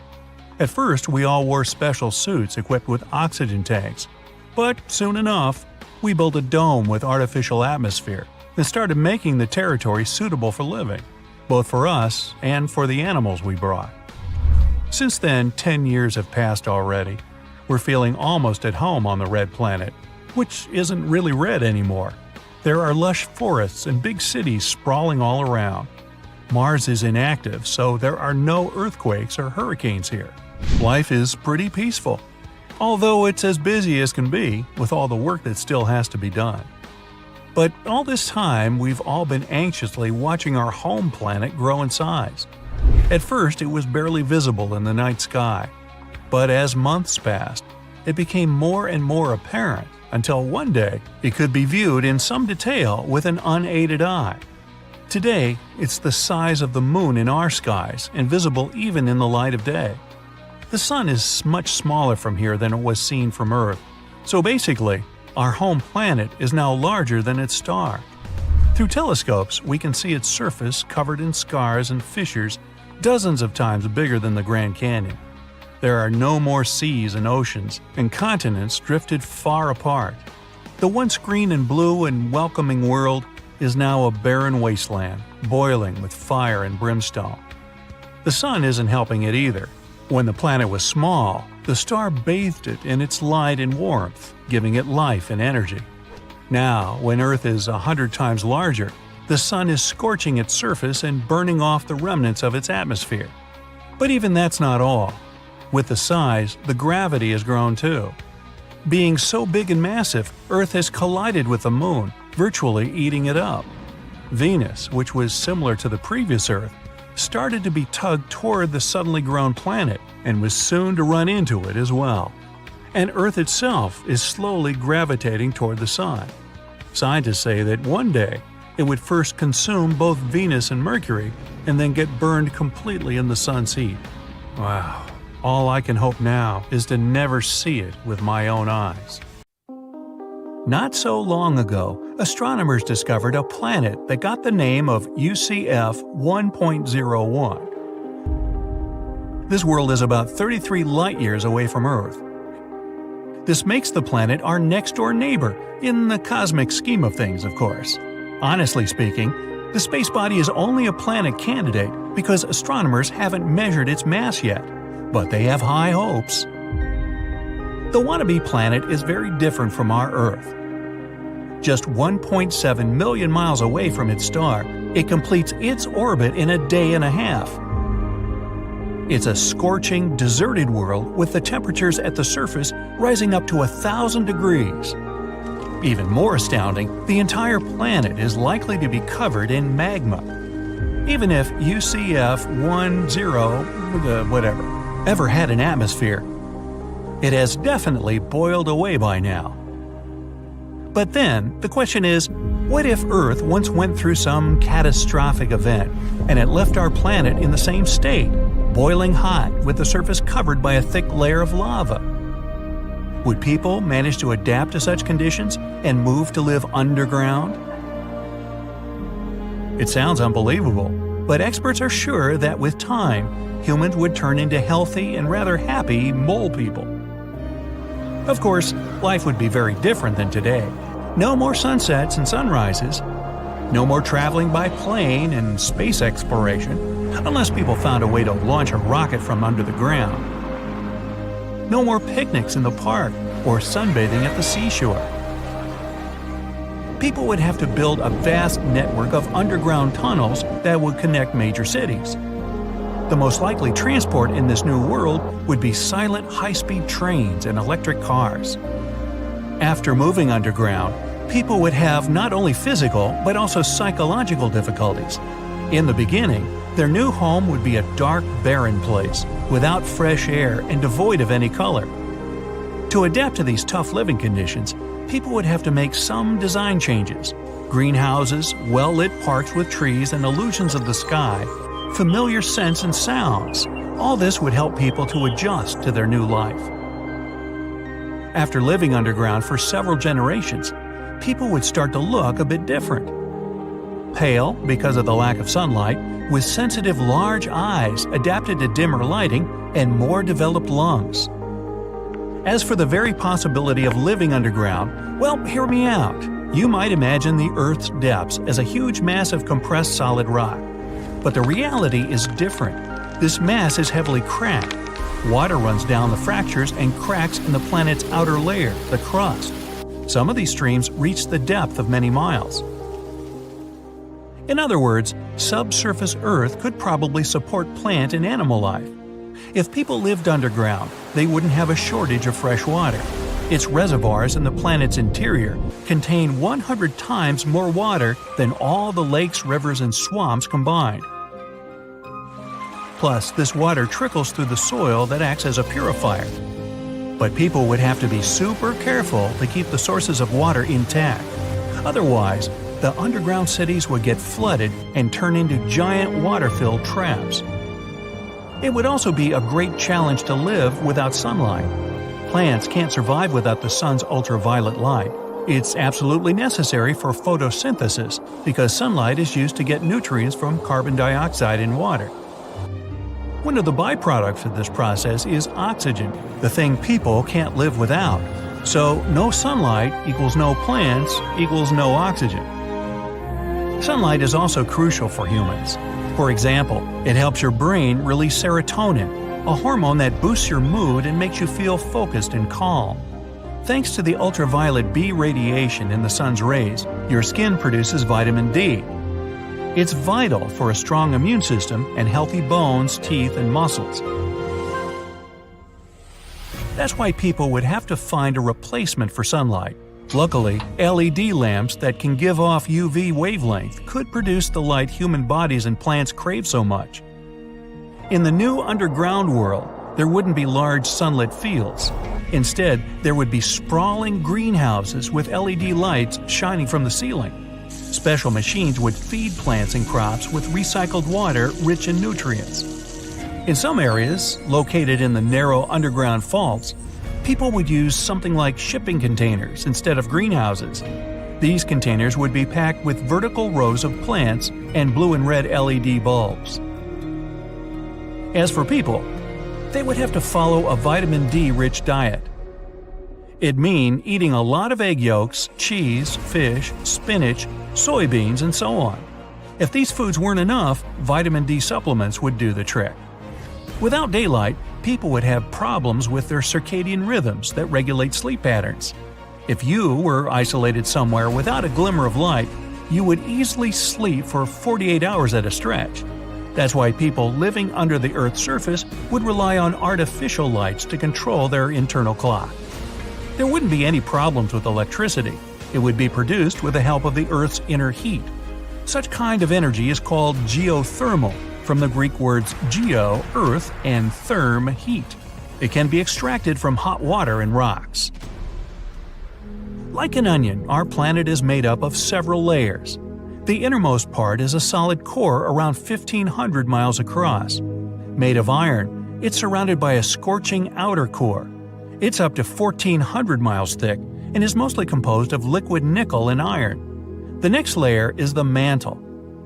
Even though lots of people picture it as lava, the mantle is actually rock. But this rock is so hot that it flows, just like road tar. The temperature in the Earth's core is as high as 10,800 degrees Fahrenheit. That's almost 1,000 degrees more than at the sun's surface. The mantle is also blistering, from 7,000 degrees at the boundary with the core to 400 degrees in its outer parts. No wonder people wouldn't have any difficulties with transforming all this heat into electrical energy. But because the insides of our planet are insanely hot, people wouldn't be able to build cities too deep underground. All inhabitable areas would most likely stay closer to the surface. The Earth's outermost part, the crust, is like the shell of a hard-boiled egg. It's broken into gigantic blocks called tectonic plates. When two plates collide, mountains get formed and new rifts appear in the seafloor. They have different width, from 25 miles thick beneath the continents to 5 miles thick beneath the oceans. These blocks travel around, floating on the Earth's mantle, slowly, almost imperceptibly. It means underground cities would also move, but it would be next to impossible to notice these movements. Oh, by the way, people started to believe there might be another world inside our planet in the 17th century. The idea got the name of the hollow Earth theory. It claimed that half the planet was taken up by its surface weight. Below the surface, there was some empty space. A small sun hung at the very center of that cavity, creating a comfortable tropical environment on the inner side of Earth's surface. One could enter the Earth's interior through one of the openings near the South and North Poles. A race of advanced humans was believed to live inside the planet. They were peaceful and lived for centuries. Well, obviously not humans. They had unique technologies, for example, flying vehicles. And since the climate inside the planet was better than that on the surface, this race was much stronger and healthier. Even though this idea sounds like science fiction, several famous scientists supported it. Some people are still sure there's another world inside our planet. But if the Earth was hollow, it wouldn't have a magnetic field. And without a magnetic field, solar winds would rid our planet of its atmosphere in the blink of an eye. This would leave our green planet deserted and uninhabitable, like Mars is. The magnetic field on our planet exists thanks to the processes going on in its very much not hollow center. Liquid metals are constantly moving in the Earth's outer core, generating electric currents. When the planet rotates around its axis, the electric currents form a powerful magnetic field. The sunward side of the magnetosphere is as large as 10 Earth's radii, and the other side stretches out in a magnetotail that spreads for 200 times the Earth's radius. While we may think of ourselves as advanced after catching a glimpse of the 8 planets of our solar system and their 200 moons, we really have little idea of what's out there. So much so that there's speculation that there might be one more planet in our solar system. Scientists call it Planet X or Planet 9. This undiscovered world could be hidden way out past Neptune. Asteroids and dwarf planets in this area have weirdly unexplained altered orbits, and Planet X may be the reason. Tales of this mysterious planet began over 100 years ago with a man called Percival Lowell. Lowell had a great love of space, and aside from having an impressive mustache, he was also super rich. Ooh, that lucky guy. He used his riches to build an observatory in Arizona. He then dedicated it to study the odd motions of Uranus and Neptune.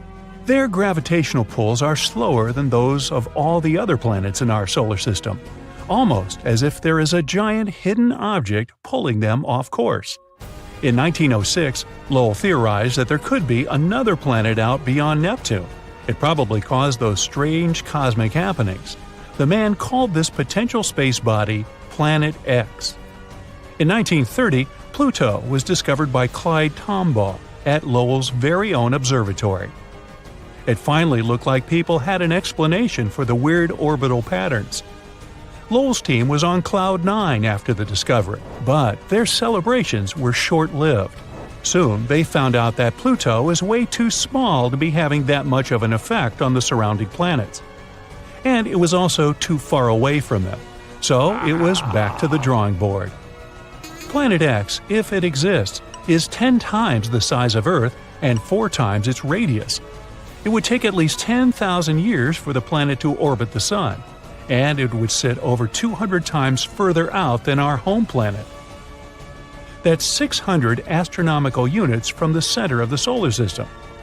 FYI, an astronomical unit equals the distance between the Earth and the Sun. But while that sounds super far away, it's actually not. The distance between space bodies is usually measured in light years, and an astronomical unit is a much smaller unit of measurement. For context, the most distant thing detected from Earth is the galaxy GNZ11. Cute name, huh? It sits a staggering 32 billion light-years away. Even so, our telescopes can still spot it, and just 1 light-year is the same as 63,241 astronomical units. Woo! So, if our tech can detect a galaxy that's so far away, how have we not been able to uncover Planet X? Well, it's probably down to the fact that it might not even exist. The theory of Planet X was pretty much debunked back in 1989. It was discovered that the mysterious gravitational pulls of Neptune had been a red herring all along. Scientists had massively misjudged just how big Neptune actually was. Voyager 2 visited the planet and discovered its actual size. This new info explained the odd gravitational pulls, meaning they weren't being caused by the so-called Planet X. But that's not where our investigation ends, as the hypothetical 9th planet once again popped up around 10 years ago. While the evidence behind Lowell's theory was wrong, his belief in Planet X may not have been. In 2015, astronomers Michael Brown and Konstantin Batygin discovered that there were, in fact, unexplained gravitational forces at play past Neptune. There are satellites that orbit planets perpendicularly, which doesn't happen anywhere else in our solar system. There's also clusters of asteroids that move in very specific ways, so specific that it's basically impossible that it could be random. Even weirder, there are satellites that travel in completely opposite direction to the Sun, unlike most other things in the solar system. A planetoid called Sedna also appears to be being pulled towards something, along with 6 others, all going in the same direction. And Brown and Badigan aren't just any other stargazers. They're both well-respected scientists at the top of their game. Konstantin Badigan has been named in Forbes as one of 30 scientists who are changing the world. And Mike Brown was the man who rebranded Pluto as a dwarf planet. This means that when these guys say something, it's usually pretty legit, and you should probably listen. But the only way we can really prove Planet X exists is to actually find it, and this has turned out to be pretty difficult. To locate the planet, we'd need to use a method called transit photometry. This is basically where we monitor a whole bunch of stars for a long time and look out for any dips in the light they give off. These dips would likely be caused by a planet getting in the way. And ta-da! The existence of Planet X could be proved.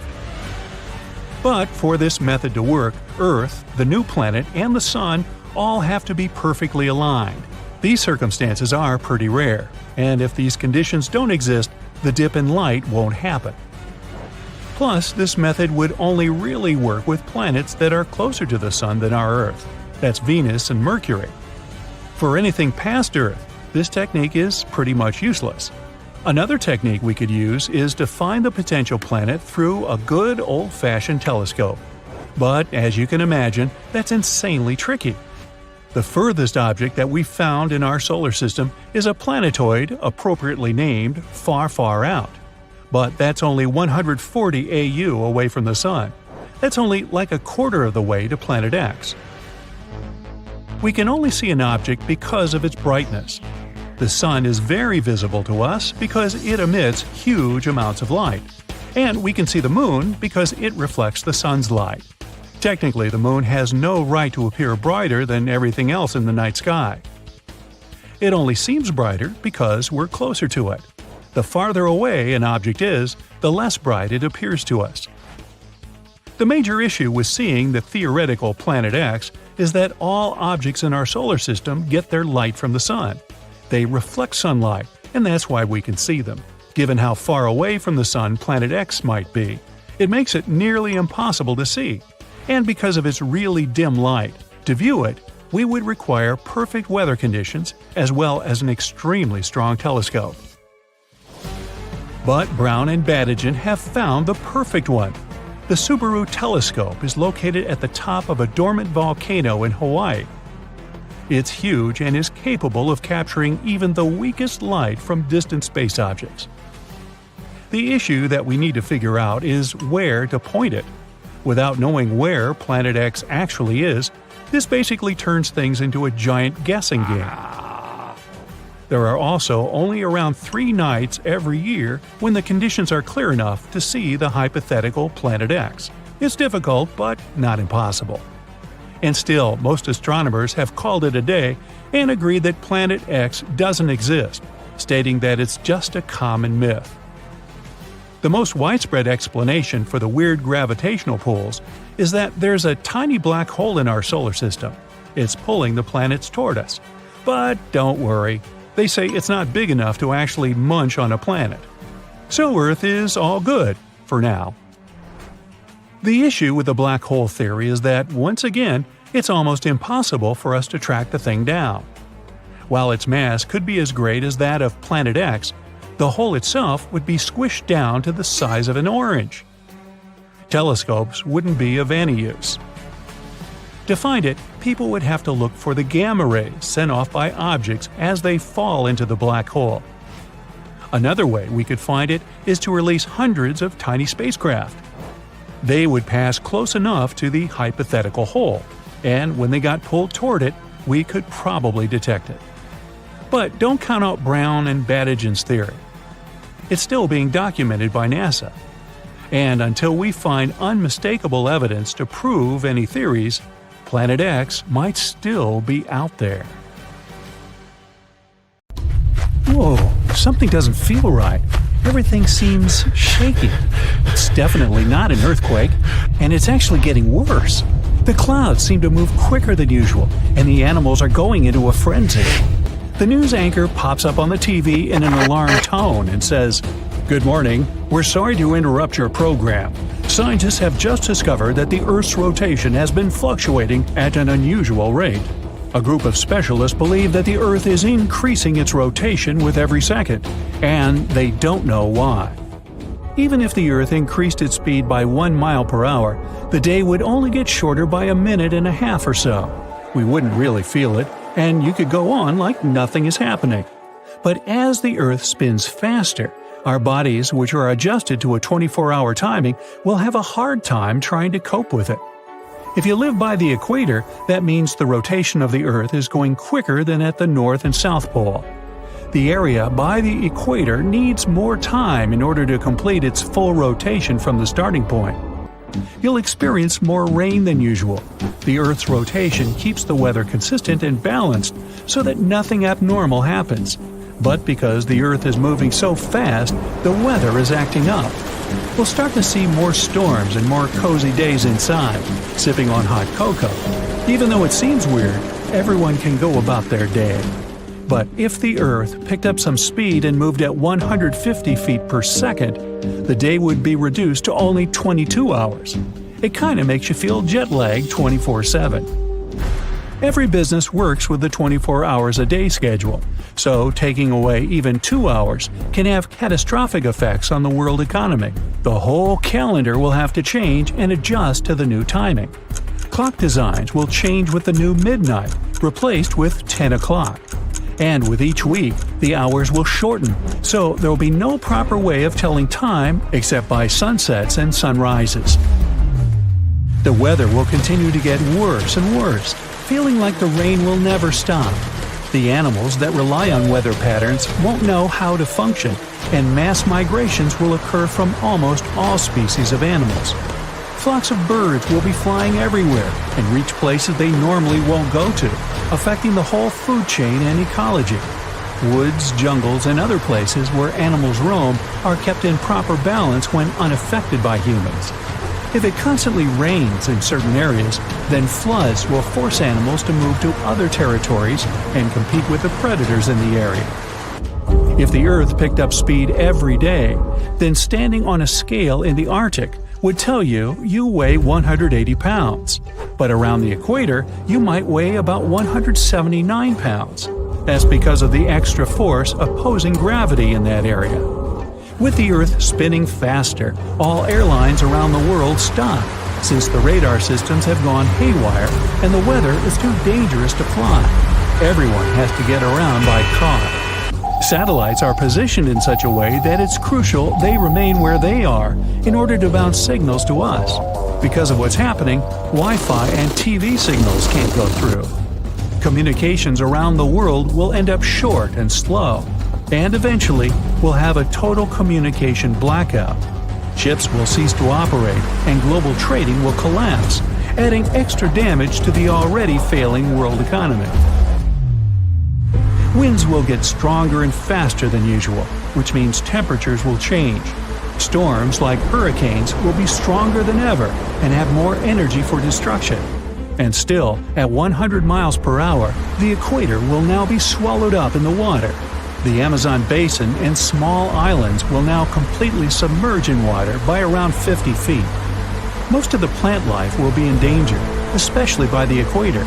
With woods threatened by floods, more animal environments will be in jeopardy. The trees and plants won't survive so much flooding. If the Earth rotated so fast that the hours would now be reduced to 15, then we'd probably feel like we're always on a jet plane going through turbulence. It would be impossible to sleep if the Earth kept picking up speed every second of the day. So days would be around 7 hours long as well as nights. The whole world would be flooded, except for the highest points and the tallest mountains. If that happens, humans will most likely end up there clinging to the last remaining clear patches of land. Most of the animal life will be extinct as well. And as the Earth is spinning faster and faster, the crust will lose its durability, allowing more frequent and stronger earthquakes to happen. Volcanoes will erupt all over, even if they're submerged in water. It'll go on like this for quite a while. Many major natural disasters like earthquakes, tsunamis, volcanoes, and even melting ice sheets have sped up the speed of the Earth by milliseconds. So, with the Earth's continuing speed increasing, These natural disasters will make the planet go even faster. Even if it's just for milliseconds, it's enough to have major consequences. The Earth is now spinning at 1,000 miles per hour, and as you're sitting with the rest of the survivors, you feel yourself levitating slightly. You'll see tiny pebbles and rocks floating inches from the ground. The clouds above you are passing like shooting stars. The air is thick with moisture, since water is rising to the top, forming thick clouds ready to pour. But since gravity is weaker, some of the rain is suspended in the air. Many small objects will be floating around as if you were in space. The days and nights won't be longer than a few hours. At this point, the whole world will be flooded, and the crust will be 80% gone. If it goes on any longer, there won't be any living things around, probably except for microscopic creatures that can withstand extreme and harsh conditions. The Earth would need to spin at approximately 17,600 miles per hour to cancel out the gravity for things to start floating around. At this point, all the water in the ocean will rise and look like reverse rain.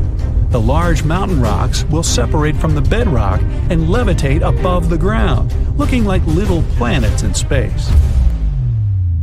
The Earth is now spinning 17 times faster than usual, which makes one full rotation around its axis only 84 minutes instead of 24 hours. If you manage to stay that long, then you'll literally see the days and nights go by in an instant. You'll also be floating aimlessly in the sky, bumping into rocks and other surfaces. You won't recognize anything anymore. The Earth's crust is ripping apart, exposing the magma underneath. So landing on the ground isn't an option. You'll see outer space as you go higher and higher. You won't know how fast you're going, but all you know is that you're probably the only human left in this spinning world. The Earth will eventually spin so fast that the rest of the layers will start to peel off, exposing the Earth's interior. It'll start to squeeze itself from the core until it becomes similar to a pancake. Nothing can survive at this point. So much heat will be produced from the core that the planet will heat up like a microwave. All the water will disappear, and it'll look like a red dot in the solar system. And once it starts to approach the speed of light, time will freeze. The rocks and floating elements won't move and will eventually be distorted.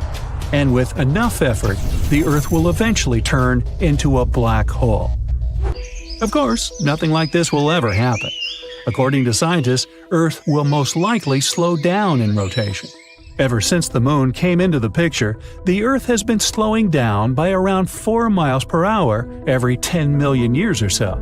That's because of the Moon's gravitational pull on our little blue planet. It'll most likely go on that way. So hey, what's your hurry?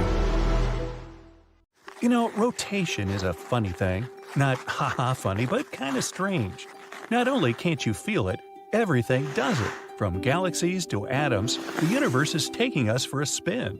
Strangely, it was more difficult to prove that the Earth is rotating than it was to prove that the Earth is revolving around the Sun. Way back in 1610, Galileo, the father of experimental science, provided the first proof that Earth, and all the other planets, revolve around the Sun. Galileo showed in his telescope that Venus was going through phases like the Moon. The only conclusion possible was that Venus was revolving around the Sun. Case closed. Planets revolve. But it wasn't until 241 years later, March 31, 1851 to be exact, that Leon Foucault proved that Earth was rotating. Foucault installed a giant pendulum from the 220-foot-high ceiling of the Pantheon in Paris. That's a lot of peace. An assembly of scientists and journalists watched as the floor turned beneath the giant pendulum. "The Earth turns," they shouted, mostly in French. Another strange thing about rotation is that although the Earth is rotating at a constant speed, the surface of the Earth is moving at all different speeds at all different latitudes. The same is true for every planet and star. At the equator, the surface of the Earth is moving the fastest at 1,037 miles per hour. That's much faster than the speed of sound, which is a mere 761 miles per hour. Halfway from the equator to the North or South Pole at 45 degrees latitude, the Earth is rotating at 733 miles per hour. Standing at the North or South Pole, it would take you 24 hours just to turn around one time, and that's both boring and cold. One result of these differential rotational speeds of Earth is that it creates belts and bands not only in the atmosphere, but also on the surface of the Earth. Jupiter, of course, is famous for the belts and bands in its clouds caused by the giant planet's rapid rotation of about 28,000 miles per hour.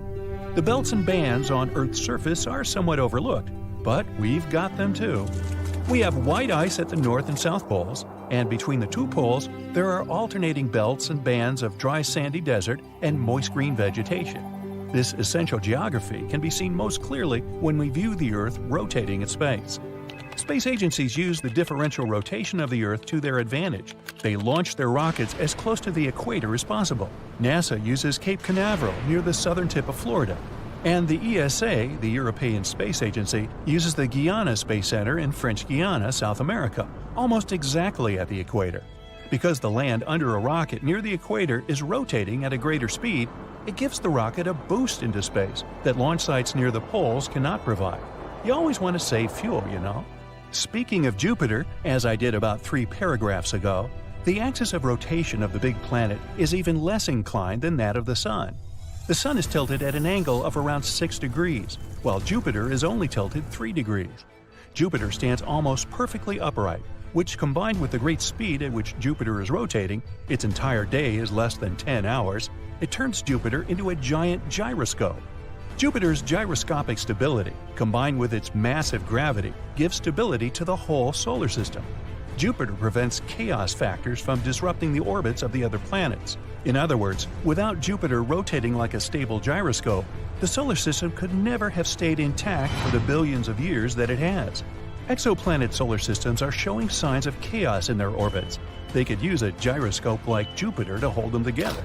Rotation is the real hero here. As for the Sun, its differential rotation has a big effect on its sunspot activity. Sunspots are spots or patches that sometimes appear on the Sun's surface, usually at mid-latitudes in both the northern and southern hemispheres of the Sun. As sunspot activity increases on the Sun, sunspots begin to move closer to the equator. Few sunspots are ever seen near the poles. With differential rotation, the gases at the equator of the Sun are moving faster than the gases at the Sun's poles. This differential motion of the gases twists the magnetic field lines in the Sun, causing them to snap. Sunspots are magnetic eruptions rising through the surface of the Sun, hurling electrified gases far into space and emitting intense ultraviolet radiation, often in the direction of the Earth. Uh-oh. Well, have no fear, Earth's differential rotation protects us. Not only does our Earth rotate differentially on its surface, but also down into its center. Studies of seismic readings of shock waves from earthquakes indicate the metallic core of the Earth is rotating slightly faster than the surface of our planet. Scientists think that the differential rotation of Earth's magnetic core within the slower rotating metallic liquid creates the magnetosphere arising from Earth's poles and extending far out into space. This magnetosphere keeps Earth safe from electrified gases from the Sun. Hurrah for rotation! Far out! Now, the 9.0 megaquake in 2011 off the coast of Japan rearranged the mass of Earth's crust and caused the rotation of Earth to speed up. The day got shorter. Not much shorter, 1.6 millionths of a second, but we are accustomed to seeing the Earth's rotation slowing down. The Earth rotating through the tidal action of the Moon's gravitational effect on the oceans drains kinetic energy from the Earth's rotation, causing the planet to slow down. Each day is becoming longer, about 2/1000ths of a second longer. Well, I need to adjust my watch. Leap years, we all know, are when we add a day to the calendar every 4 years, on February 29th, to straighten up Earth's yearly rotation around the Sun, taking 365 1/4 days. But leap seconds are added to the clocks every so often to synchronize our clocks with the slowing rotation of the Earth, and allow the Earth to catch up with our clocks, as if the Earth is concerned about our timepieces. 27 leap seconds have been added since 1972. The last leap second was added on December 31st, 2016, and made the clocks read 6:59:60 p.m. Yeah, I didn't notice either. But the Sun's rotation has unexpectedly been speeding up recently. Usually it takes 86,400 seconds for the Earth to rotate. As measured by an array of atomic clocks in different locations on Earth, and coordinated by a special service in Paris. Yes, they pay people for that. July 19, 2020 was the shortest day ever recorded, a whopping 1.46 milliseconds less than the usual 86,400. Gadzooks! If this keeps up for another 5 years, they may have to add a negative leap second to synchronize our clocks to Earth's increasing rotation. Computers and satellites won't like to see their clocks read January 1st at 0 o'clock, and they say time can't go backward. At least the Earth hasn't started rotating backward or stopped rotating altogether. That would be catastrophic. Everything would crash forward at whatever differential speed it was rotating on Earth. Yet that appears to be what happened to the planet closest to Earth, Venus. Venus rotates very slowly backward, in retrograde, and that is very unusual. How so, you ask? Well, there are several theories to why Venus rotates in retrograde motion, while all the other planets rotate in prograde or forward motion. Liquids inside a rotating sphere, like a planet, have a lot of inertia. That's why when you take an egg from the fridge, for example, and try to spin it, it won't spin. The liquid inside is just sitting there. Its inertia is resisting your attempt to spin it. However, if finally, after many turns, you manage to get the raw egg to rotate, it's hard to get it to stop spinning. If you do pick it up and put it back down, the egg will start rotating again, because the inertia of the liquid inside it is still going forward. You only stop the shell from spinning. Something like this may have happened to Venus. Wait a minute. Venus? Backspin? Tennis? I think there's a connection here, somewhere. We know that on Venus, the planet, one day is longer than 1 year. It takes longer for Venus to slowly rotate around backward one time than it takes Venus to orbit the Sun once.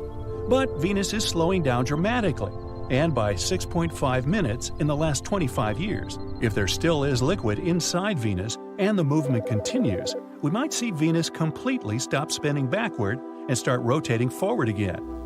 Come on, Venus, let's get with the crowd. This business of retrograde and prograde rotation has got quite a bit of mystery to it. It seems that everything tends to rotate in prograde motion.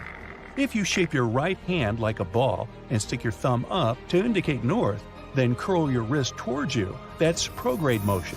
Your fingers on the left side of your hand are moving towards you. Black holes, solar systems, galaxies, atoms, stars, etc. all seem to rotate prograde, depending on which angle you view them from. Experiments at the Large Hadron Collider indicate that subatomic particles spin toward the left, prograde. It's starting to look as if we may be in a left-handed universe. Then why is it so hard to find a left-handed manual can opener or measuring tape? I don't know. It's a mystery. What would the Earth look like if it was born in another solar system? I did a little research for you to find out, and the results were surprisingly wholesome. There are some warm tropics, strong winds, and giant dragonflies. But okay, let me explain from the very beginning. Since 1995, NASA has discovered more than 4,100 planets outside the solar system. Unfortunately, most of them are either flying ice balls like Neptune or gas giants like Jupiter. But there are still as many as 161 planets similar to our Earth. And one of them is very close to us, in the Alpha Centauri constellation. There are 3 stars in this constellation. 2 of them are called Alpha Centauri A and Alpha Centauri B. If you live in the southern hemisphere, you've probably seen them. They're very bright. Because of that, they look like one big star. They rotate around each other very slowly. And there's the 3rd star, chilling around not far from them. It's a teeny tiny red dwarf, Proxima Centauri. It got its name because of its proximity to our Sun. This star is the most interesting one, so let's talk more about it. Proxima Centauri is only 4.5 light-years away from us. Oh, and 1 light-year is about 6 trillion miles. Yep. If we went there, it would have taken just a little over 165,000 years of traveling in a space shuttle. Oh, you think that's a lot? For the universe, it's like checking on your fridge. Proxima Centauri is much lighter and much smaller than the Sun. It's also 2 times colder than the Sun, with a temperature of 3,000 Kelvin. That's why we can't see it without a telescope. On the bright side, though, it will burn for trillions of years, and you don't have to worry that one day it will eat us like our sun. And yes, our twin planet is located right next to Proxima Centauri. This planet is called Proxima b. Yeah, I know, they got creative with all these names. I hope you won't get confused. It's slightly larger and more massive than the Earth. This planet is located in the habitable zone of Proxima Centauri. It means that there can be water and even some microorganisms there. Yes, it's possible that one day we'll find some life there. But right now, we don't know much about this mysterious planet. It's probably a rocky planet like our Earth and has a similar landscape, but this is just a theory. Who knows what kind of jokes the universe can throw at us?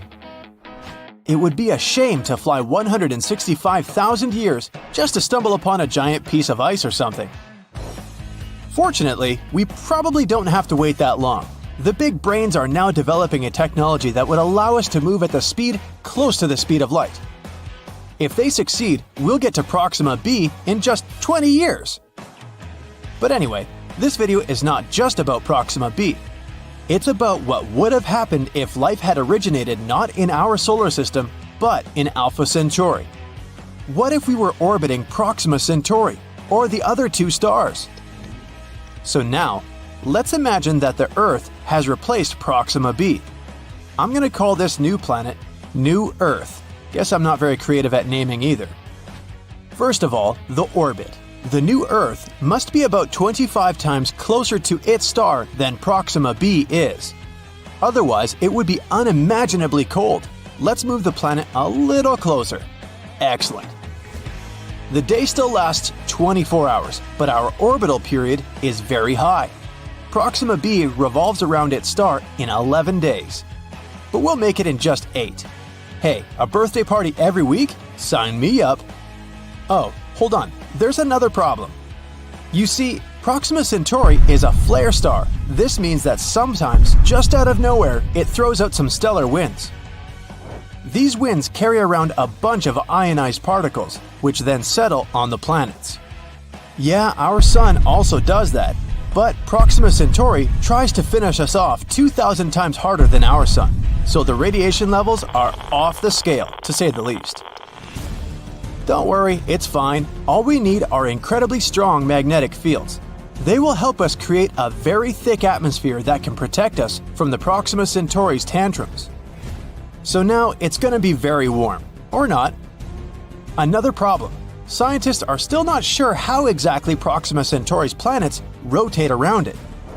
What if they turn out to be tidally locked, like our moon? Then one half of the new Earth will be a frying pan, and the other half will be some frosty deserts. Oh, it's fine, we'll just settle down somewhere in the middle.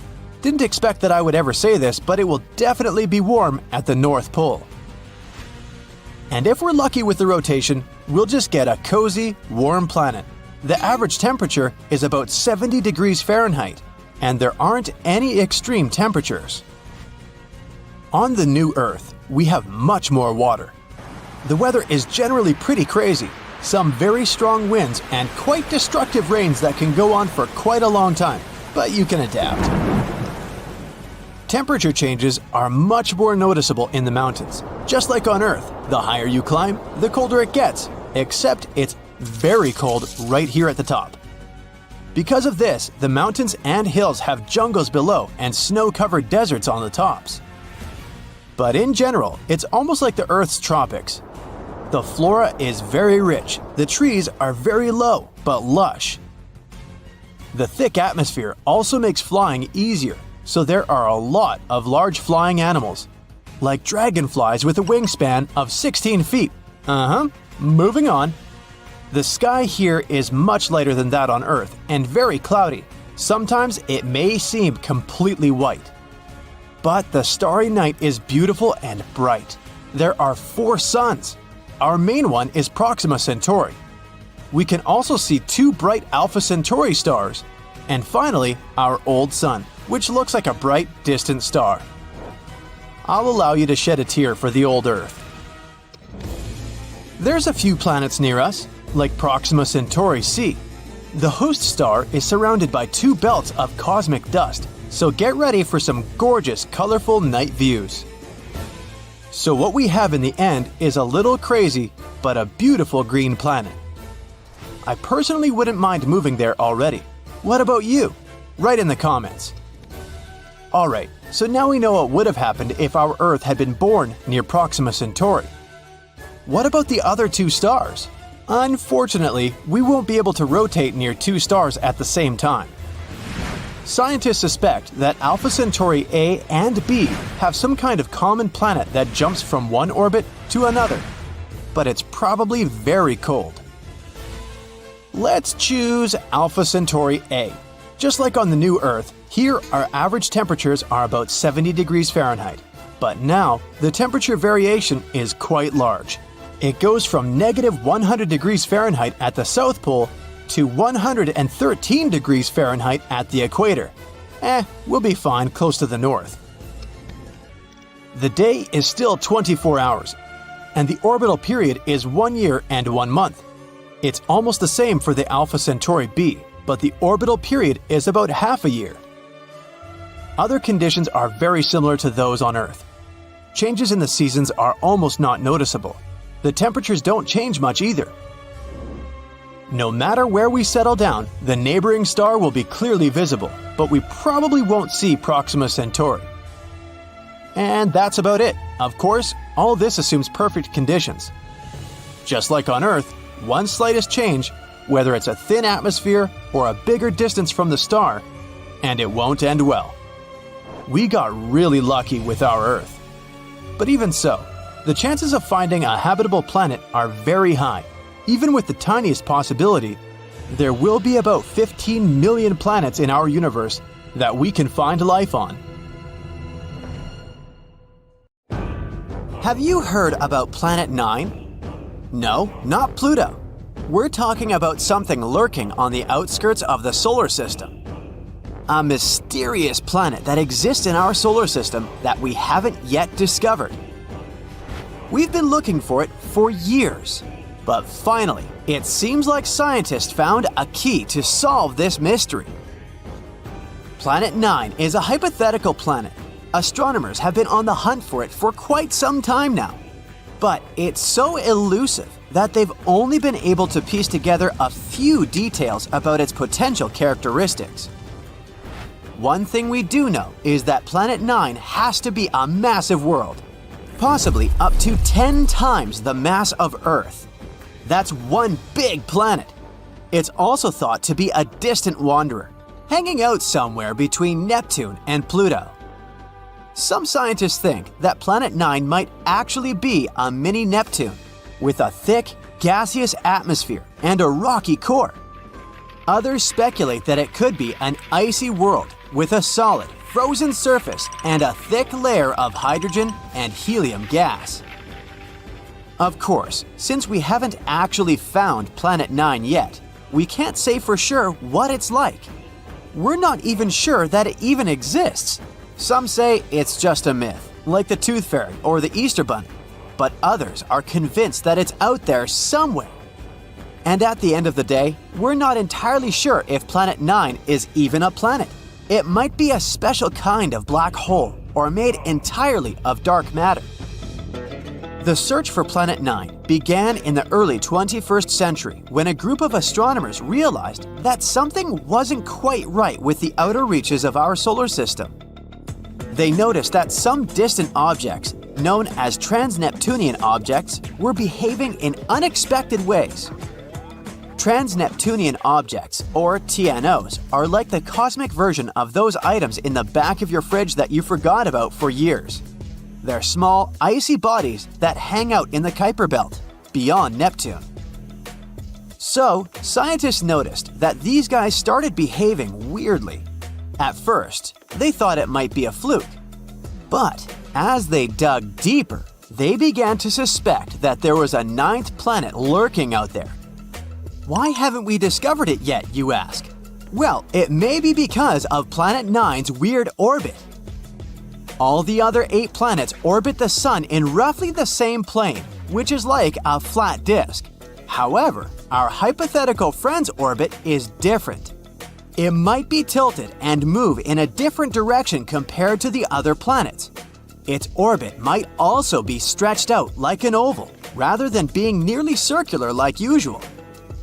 Because of this, Planet 9 might spend most of its time far from the Sun, like a true introvert. It only comes relatively close to the inner solar system every few thousand years. This would make it super faint and hard to spot, so the only way we may discover it is by studying the gravitational effects it has on our solar system. And this isn't the first time astronomers have gone looking for a new planet. Back in the 19th century, there was a similar hunt for a hypothetical Planet X.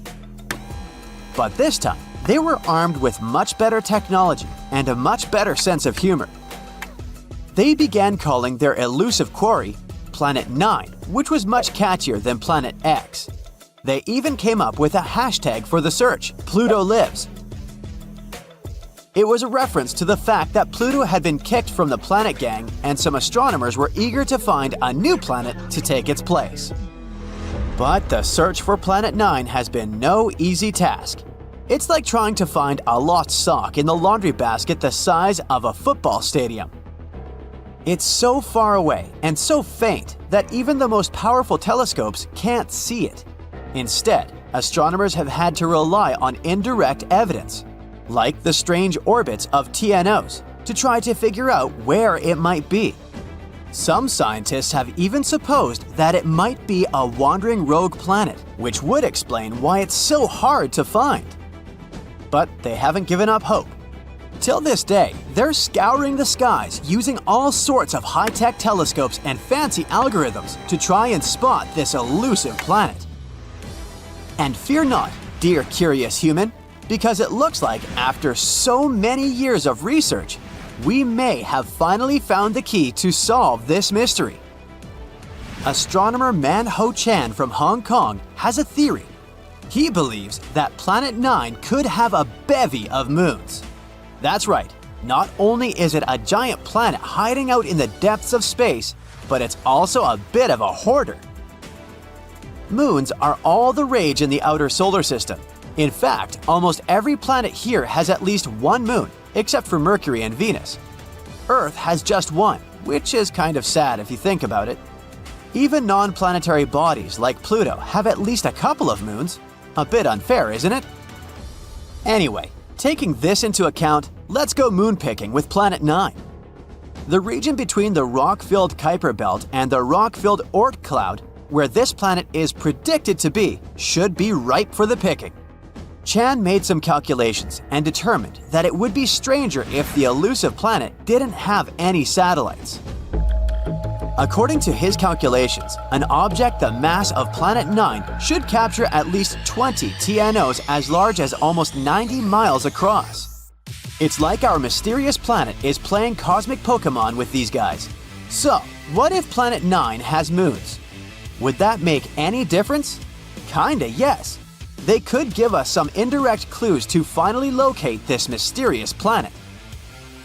Now, you might be thinking, how in the cosmos can we possibly spot these teeny tiny moons?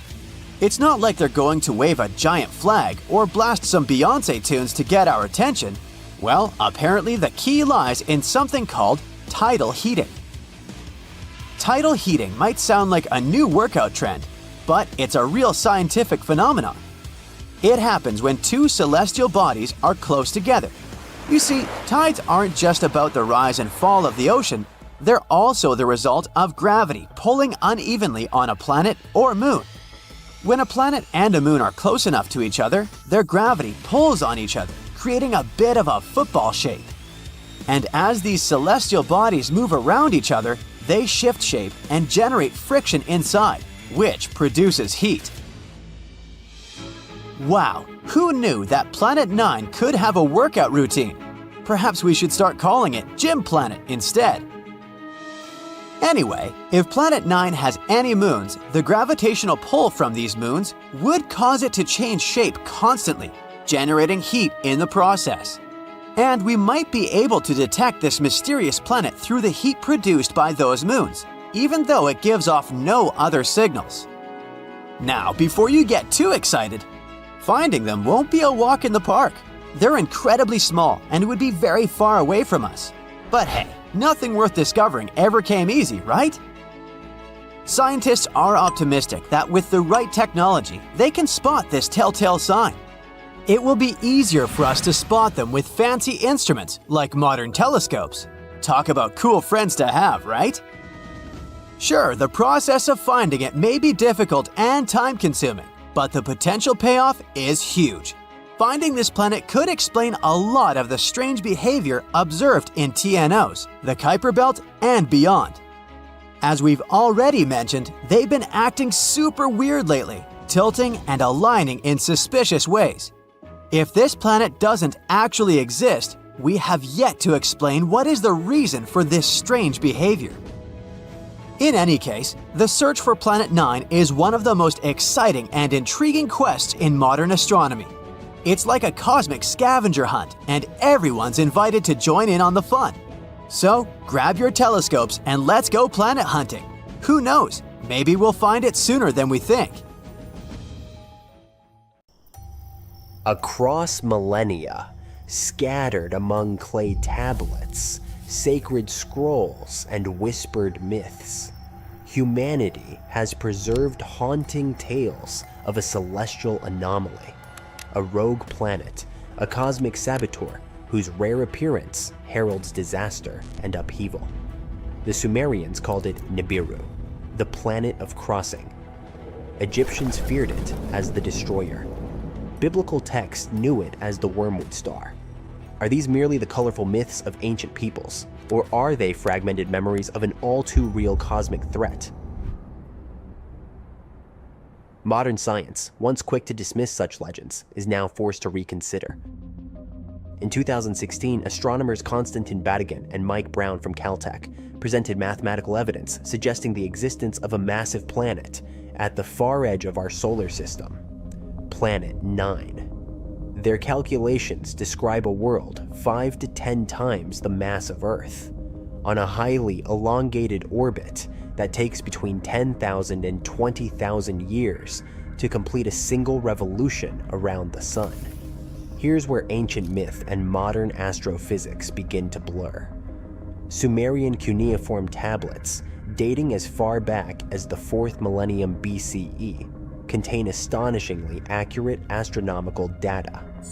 They describe a solar system of 12 celestial bodies, including a mysterious 12th planet, Nibiru.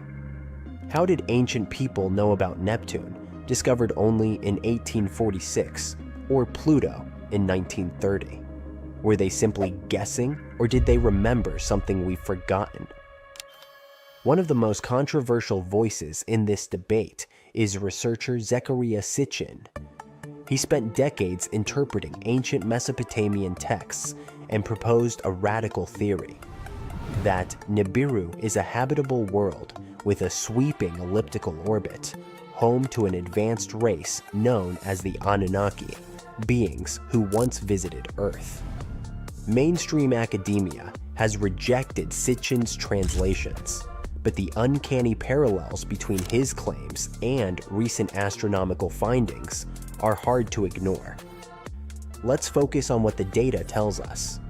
Something is warping the orbits of distant objects in the Kuiper Belt, a vast icy region beyond Neptune. These objects behave as if being shepherded by a massive, unseen force. The dwarf planet Sedna, for example, follows a wildly unusual orbit that can't be explained by known gravitational influences. And then there's the Kuiper Cliff, an abrupt drop-off in the number of objects beyond 50 astronomical units. What's causing it? Something or someone.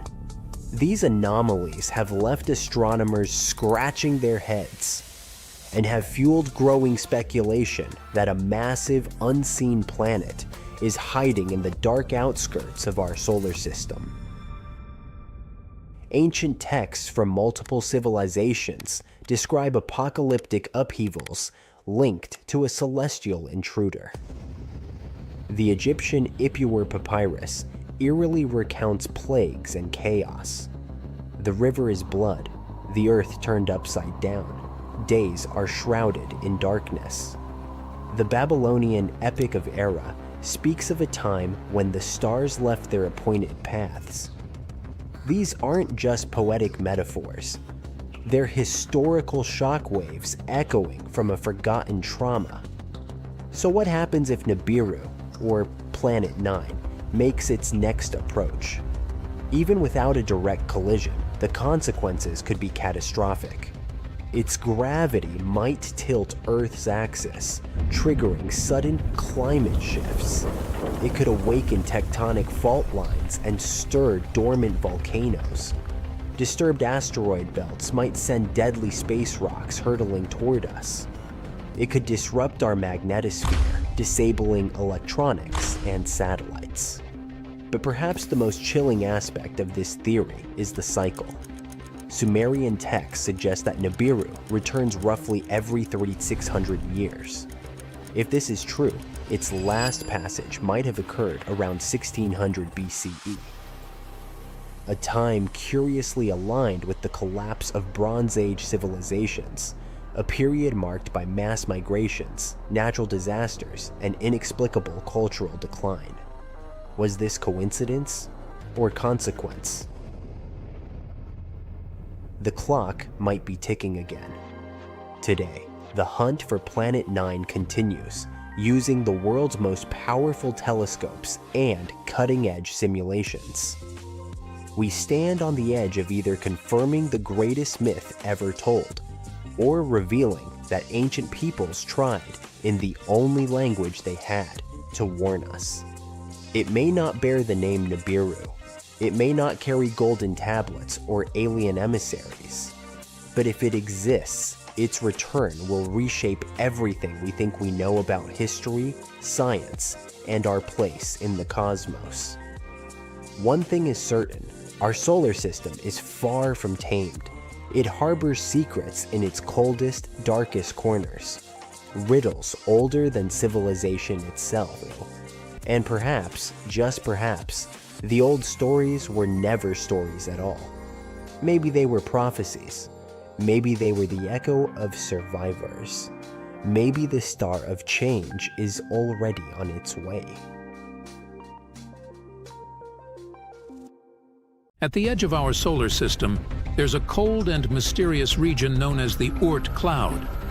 It's a hypothetical vast area of icy space objects surrounding the Sun.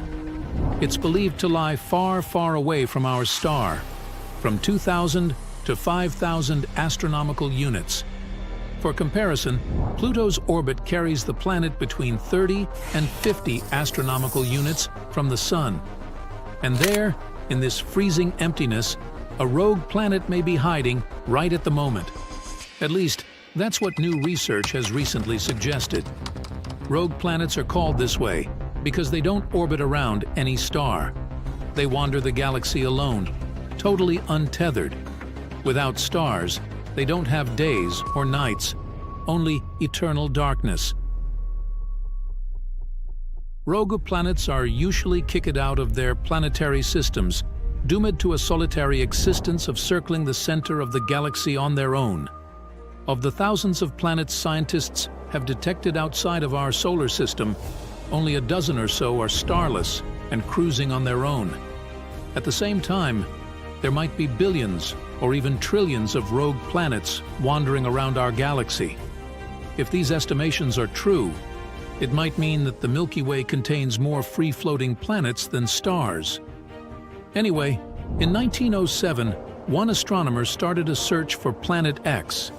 It's a hypothetical giant planet moving around the Sun beyond the orbit of Neptune. The scientist was convinced that this planet existed because he had observed some irregularities in the orbits of Uranus and Neptune.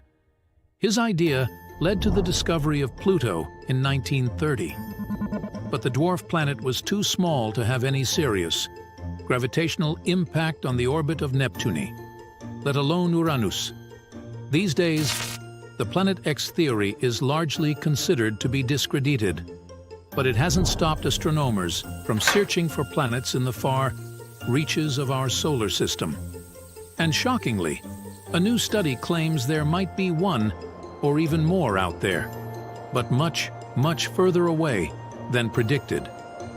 An international team of scientists has recently simulated the unstable celestial mechanisms of the early solar system. They've discovered that there's a possibility that a few planet-sized bodies might have come to rest in the Oort cloud. You see, about 4.5 billion years ago, when the solar system was just forming, it was a hectic and unsettled place. Gravity sent debris from the cooling protoplanetary dust cloud hurtling around like cosmic tennis balls. From time to time, large chunks of this debris, even planet-sized ones, were sent flying far enough to escape the sun's gravity altogether. Such pieces of debris turned into rogue planets.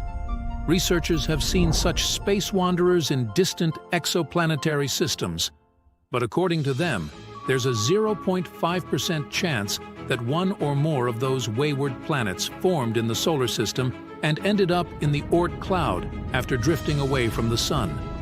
At the same time, it's slightly more likely that a rogue, Neptune-like planet was snagged by the sun's gravity from another planetary system.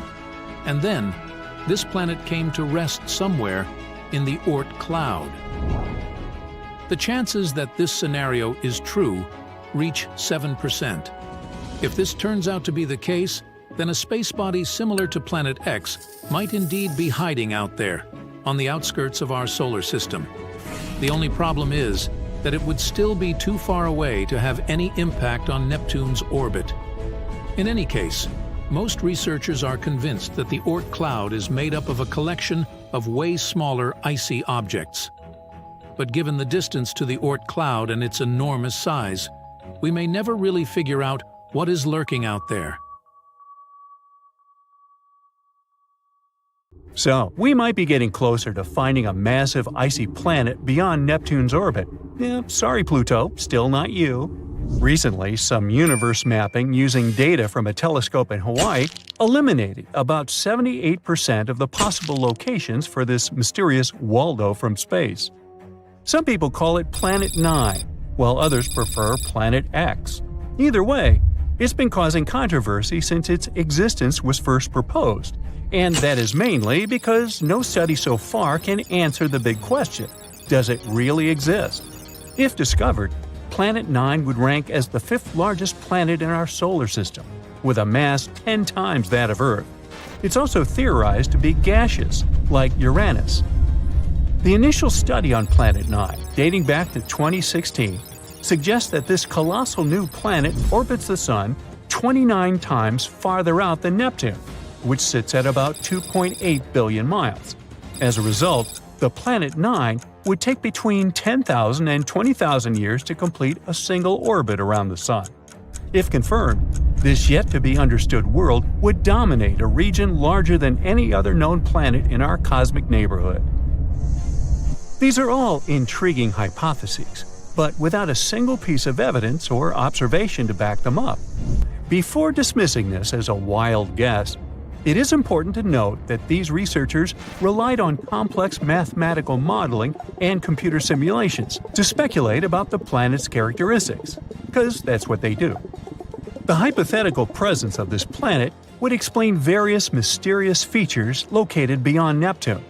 We are specifically talking about the Kuiper Belt, a huge donut-shaped region filled with icy debris left over from the formation of the solar system, including comets and dwarf planets like Pluto. What happens is that the 6 farthest objects in the Kuiper Belt exhibit elliptical orbits that are all oriented in a similar direction within physical space and tilted approximately 30 degrees downward relative to the orbital plane of our 8 known planets. What's strange here is that, despite their distinct orbital velocities around the solar system, they maintain this alignment. The likelihood of such alignment occurring randomly is extremely low, around 0.007%. So, here comes Planet 9, a hypothetical massive celestial body that offers a plausible explanation for this strange phenomenon, potentially exerting gravitational influence to shape these orbits. The initial theory didn't hold up for long, facing accusations of observational bias and calculation errors. Then, in 2017, another study popped up, sparking back the idea that maybe Planet 9 is out there after all. This time, Spanish astronomers tried a novel approach, focusing on observing extreme trans-Neptunian objects. These celestial bodies orbit the Sun in highly stretched elliptical paths, with average distances exceeding 13 billion miles. The research suggests that the distances between these objects' nodes and the Sun might provide clues to Planet 9's location. You see, these nodes are the points where a celestial body's orbit intersects the solar system's plane. When these objects reach these points, they're more likely to interact with other solar system bodies, potentially causing significant changes in their orbits or even collisions. So, if the trajectory of these extreme trans-Neptunian objects remains stable, everything's fine. But if it's not, well, that's a sign that something else, something big, is messing with their path. And that's exactly what the research found. There is something unseen out there, throwing these objects off course. And that something could be a planet, chilling at a distance between 300 to 400 times farther from the Sun than Earth. To this day, the study of the extreme trans-Neptunian objects is the strongest evidence we've got for Planet 9's existence. And if you're still not convinced by this theory, know that strange motions like these have led to planetary discoveries before. Neptune, for instance, was spotted because Uranus's motion didn't quite agree with the predictions of Newtonian gravity. But the deflection of its orbit could be explained if it was caused by a pull of an undiscovered planet. And just like that, we discovered Neptune.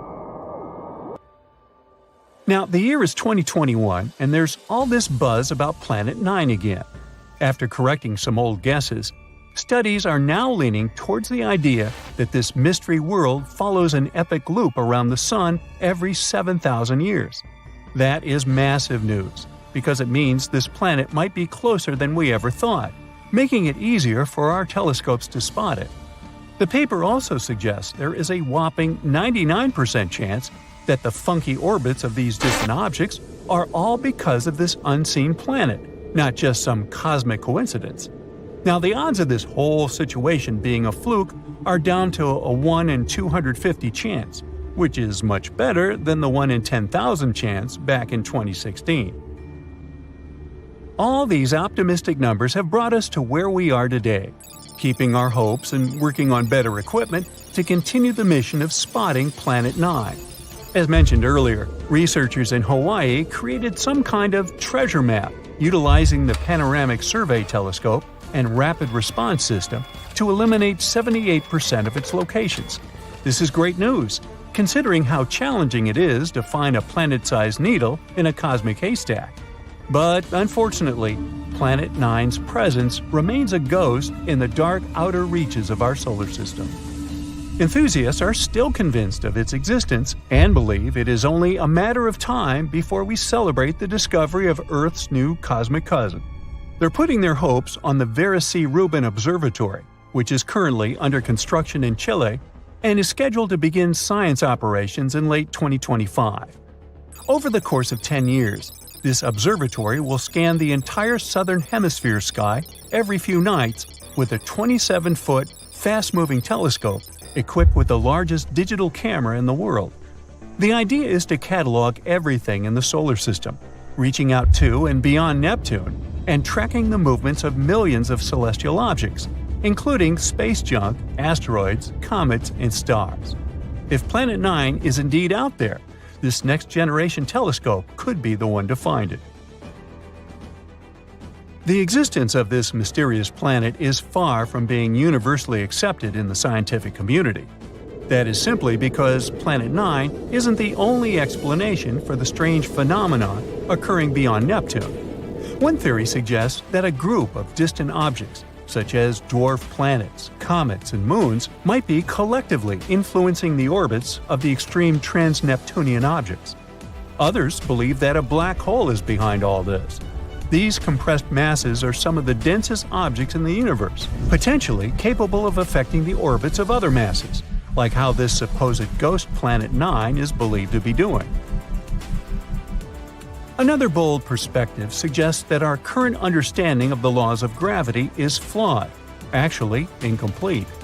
This theory, known as modified Newtonian dynamics, proposes that these distant icy objects exhibit strange behavior not due to influence from another planet, but rather because the immense gravitational field of the Milky Way is influencing them.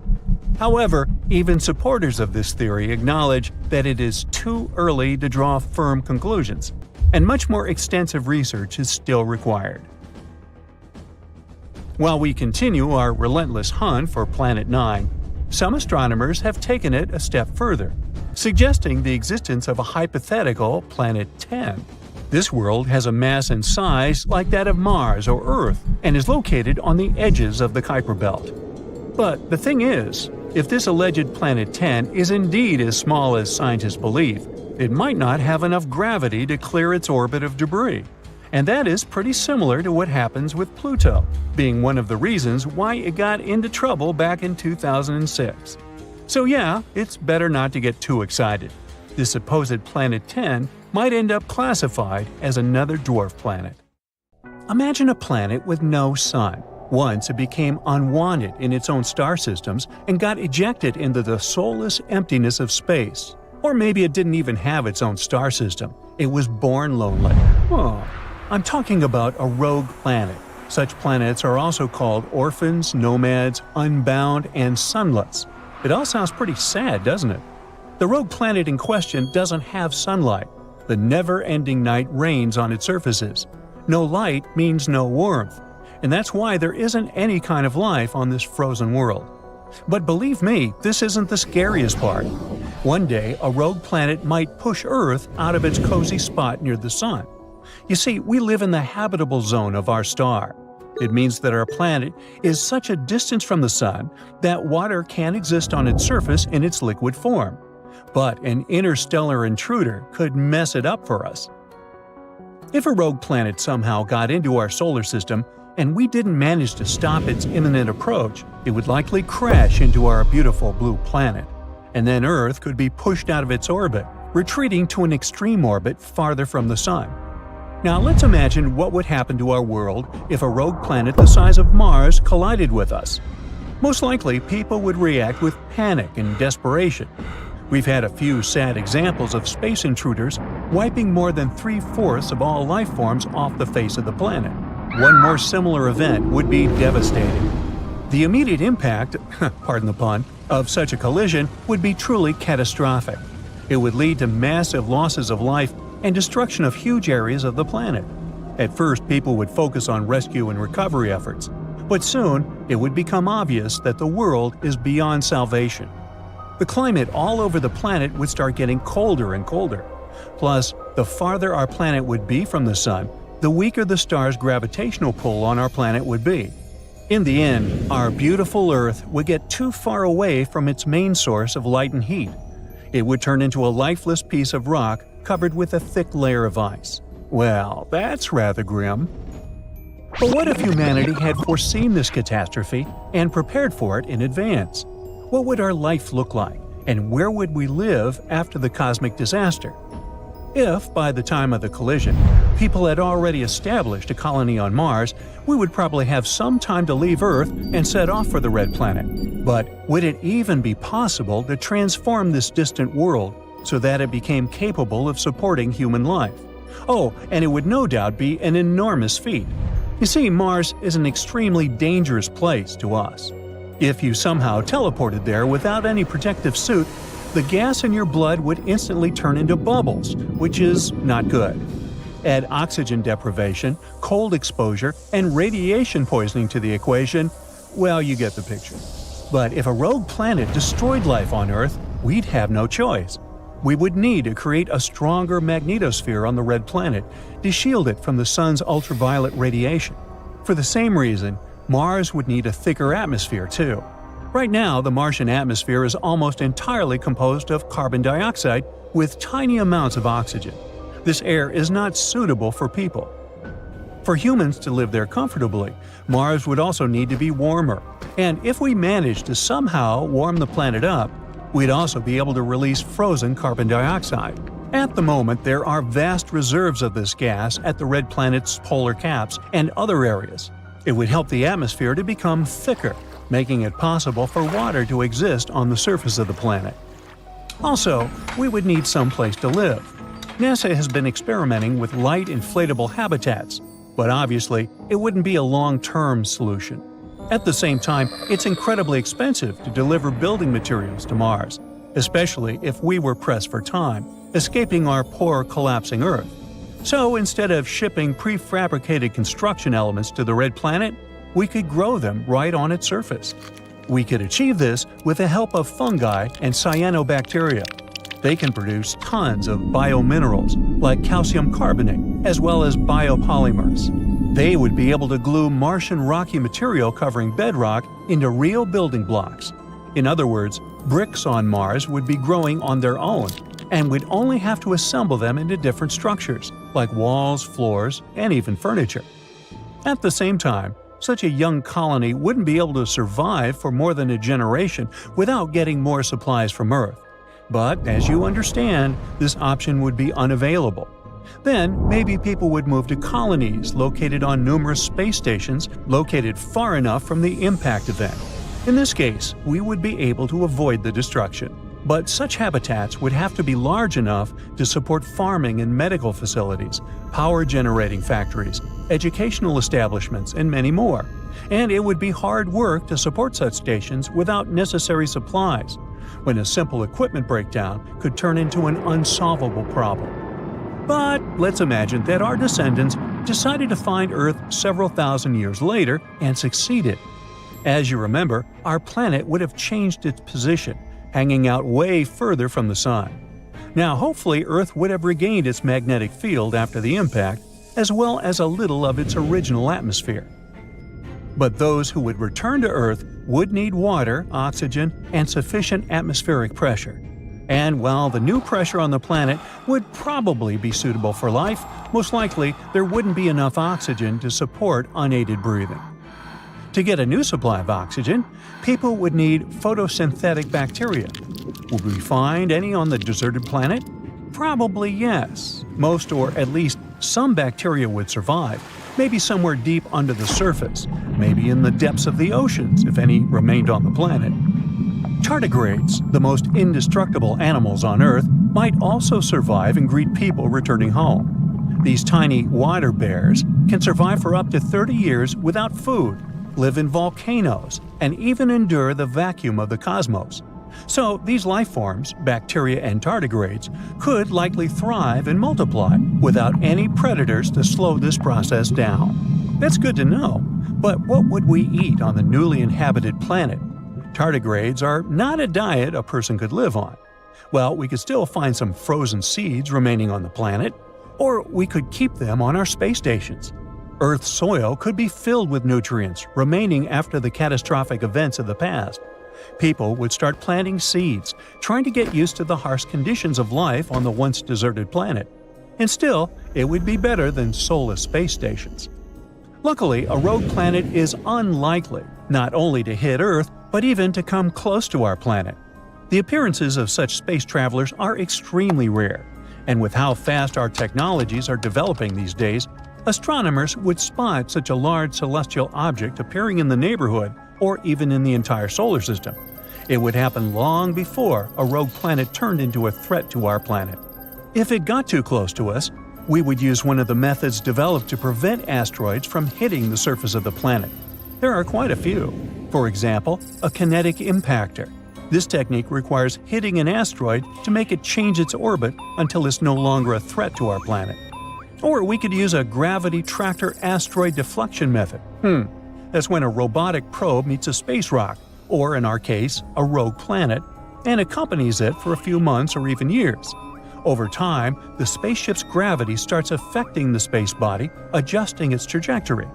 There's even spray painting celestial objects. I'm not kidding. Darker surfaces tend to reflect less light, while lighter reflect more. Toying with these features, we can make a rogue planet change its course. If we found enough paint to cover an entire planet, that is. Look at this fascinating planet. It looks as if it's burning.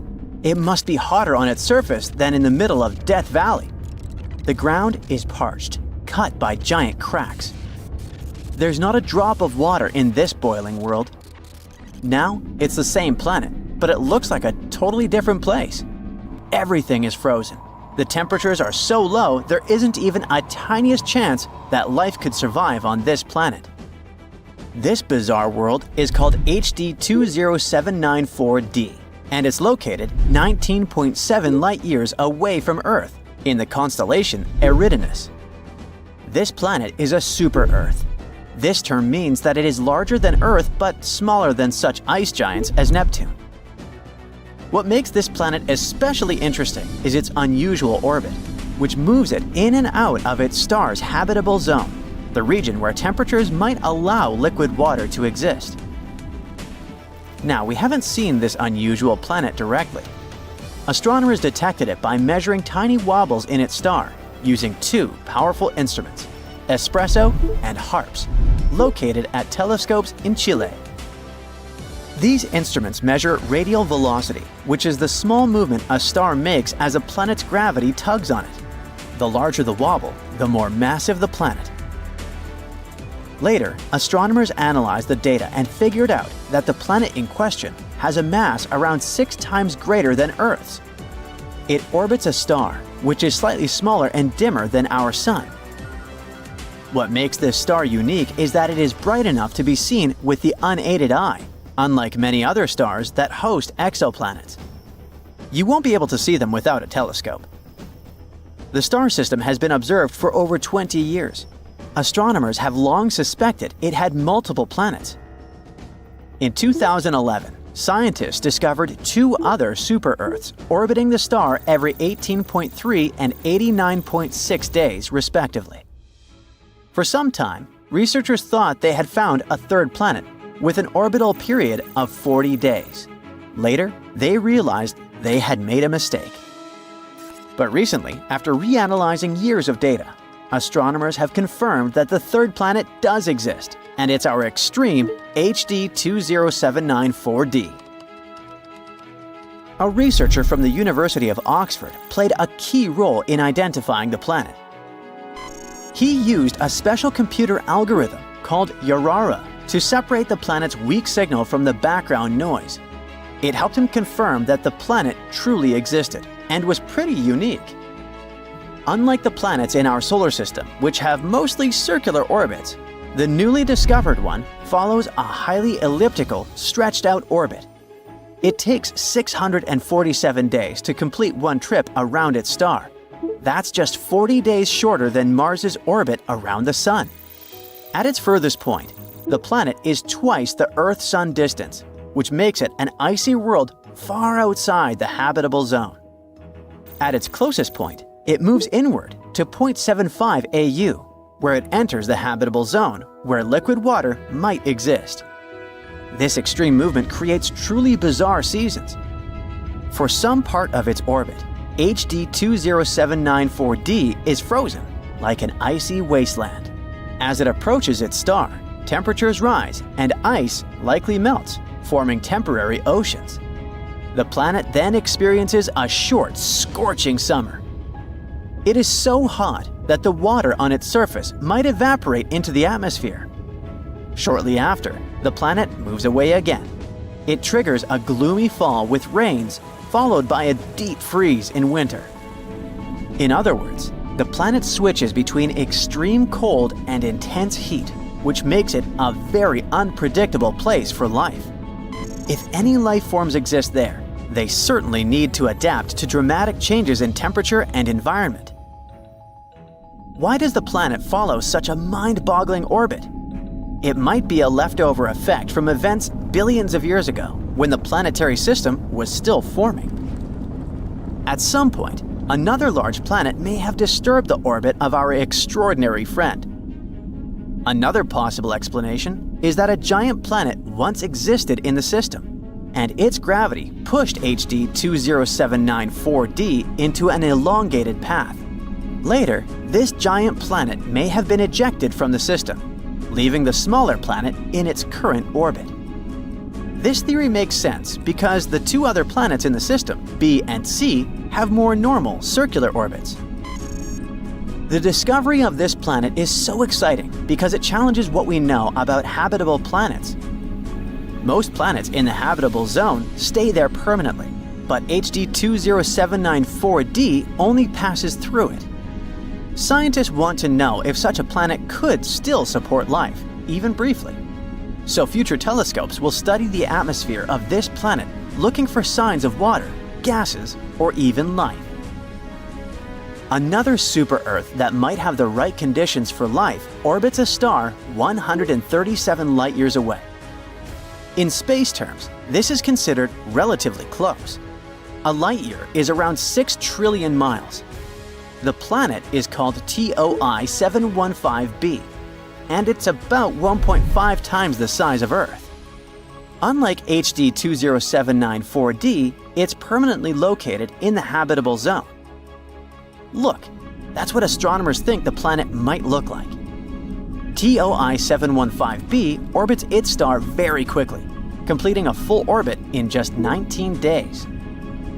But even though it's close to its star, it may not be extremely hot, all because its star is a red dwarf. That's a type of star that is smaller and cooler than our Sun. This means TOI 715b could have a milder temperature compared to other exoplanets that orbit closer to hotter stars. NASA discovered the planet using the Transiting Exoplanet Survey satellite. This space telescope finds planets by watching for small dips in a star's brightness, which happen when a planet passes in front of it. Since red dwarfs are smaller and dimmer than the Sun, planets passing in front of them are easier to detect.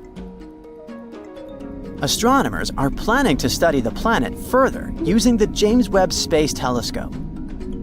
This powerful telescope, located 1 million miles away from Earth, can analyze the atmospheres of distant planets. If TOI 715b has an atmosphere, JWST could help scientists determine what gases are present in it and whether such conditions could support liquid water or even life.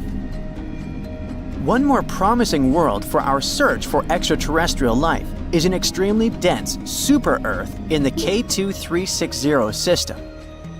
An international team of researchers from Japan and Europe has discovered this remarkable multi-planet system orbiting a Sun-like star located 750 light-years away. This system has 2 planets, including one of the densest rocky planets ever found. The K2360b is a rocky super-Earth, about 1.6 times the size of Earth, but with a mass 7.7 times greater. This makes it as dense as lead. The planet orbits its star incredibly fast, completing one full orbit in just 21 hours. It's the densest known ultra-short period planet with well-measured properties. As for its sibling, this is a much larger outer planet with at least 15 Earth masses.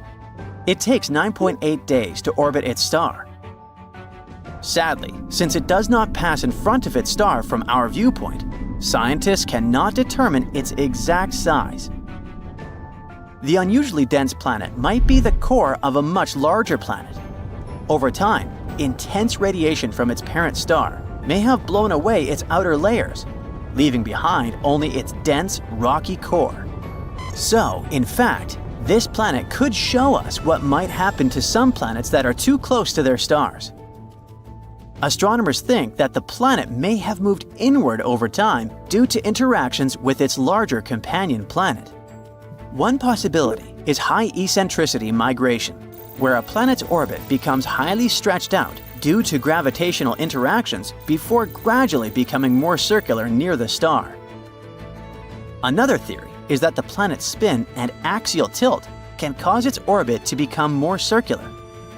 Such planets are rare, and finding one with a massive outer companion can help scientists refine their theories about how planets form and evolve in extreme environments. With its help, we might also understand how rocky planets evolve and what happens to planets that get too close to their stars. For thousands of years, people knew only about the planets Mercury, Venus, Mars, Jupiter, and Saturn, which they could see using simple telescopes, or even by the naked eye if conditions were good. But in the late 18th century, a famous astronomer named Sir William Herschel discovered a new planet that was icy blue in color. At first, people thought it was a star, but later they realized it was a planet. Today, we know it as Uranus, a planet that's more than 19 times farther away from the Sun than Earth. It's so far away that it takes Uranus 84 years to complete one trip around the Sun. This astronomer also discovered many other interesting things in space, like double stars and nebulae. In the mid-1800s, scientists noticed something pulled Uranus and strangely tugged its orbit. They thought there must be another planet out there, and they used math to predict where it would be. Finally, in 1846, they found Neptune using a telescope. It was too faint to see with the naked eye because it was too far away from the Sun. It was all so exciting. Who knows how many other planets could be there, lurking in the darkness of our solar system? Back in the mid-1800s, astronomers noticed something unusual was happening in the sky. A small rocky planet named Mercury was behaving strangely. It didn't follow the predictable orbit that was expected of it. One of the astronomers was a brilliant French scientist named Urbain Le Verrier. He came up with a theory that there could be another planet in our solar system no one had yet discovered. It would be located somewhere between Mercury and the Sun. This hypothetical planet, which he named Vulcan after the Roman god of fire, would have an incredibly hot surface, and it could be a potential explanation for Mercury's strange behavior. He never surely claimed Vulcan was really the one thing disturbing the orbit of Mercury. But, excited by the possibility of discovering a new planet, astronomers all over the world took the idea of Vulcan. For a planet that didn't exist, people committed to developing ideas and getting information about it. Some scientists didn't think it was likely that they had missed another planet as big as Mercury. It would have been hard not to see it by then. But there was a tiny chance of a smaller planet existing inside Mercury's orbit that was too close to the Sun, so no one could see it. One theory said it was about 13 million miles away from the Sun. Mercury is the planet with the most eccentric orbit in our solar system, but the closest point it gets to the Sun is about 28.5 million miles. This means Vulcan would be under half of that distance. The theory moved on, saying that if Vulcan existed, it would orbit the Sun every 19 days and 18 hours, and its path would be tilted about 12 degrees relative to the path of other planets in our solar system. Vulcan's position at its furthest point from the Sun would still be too close to the Sun to be seen with the naked eye, even during twilight.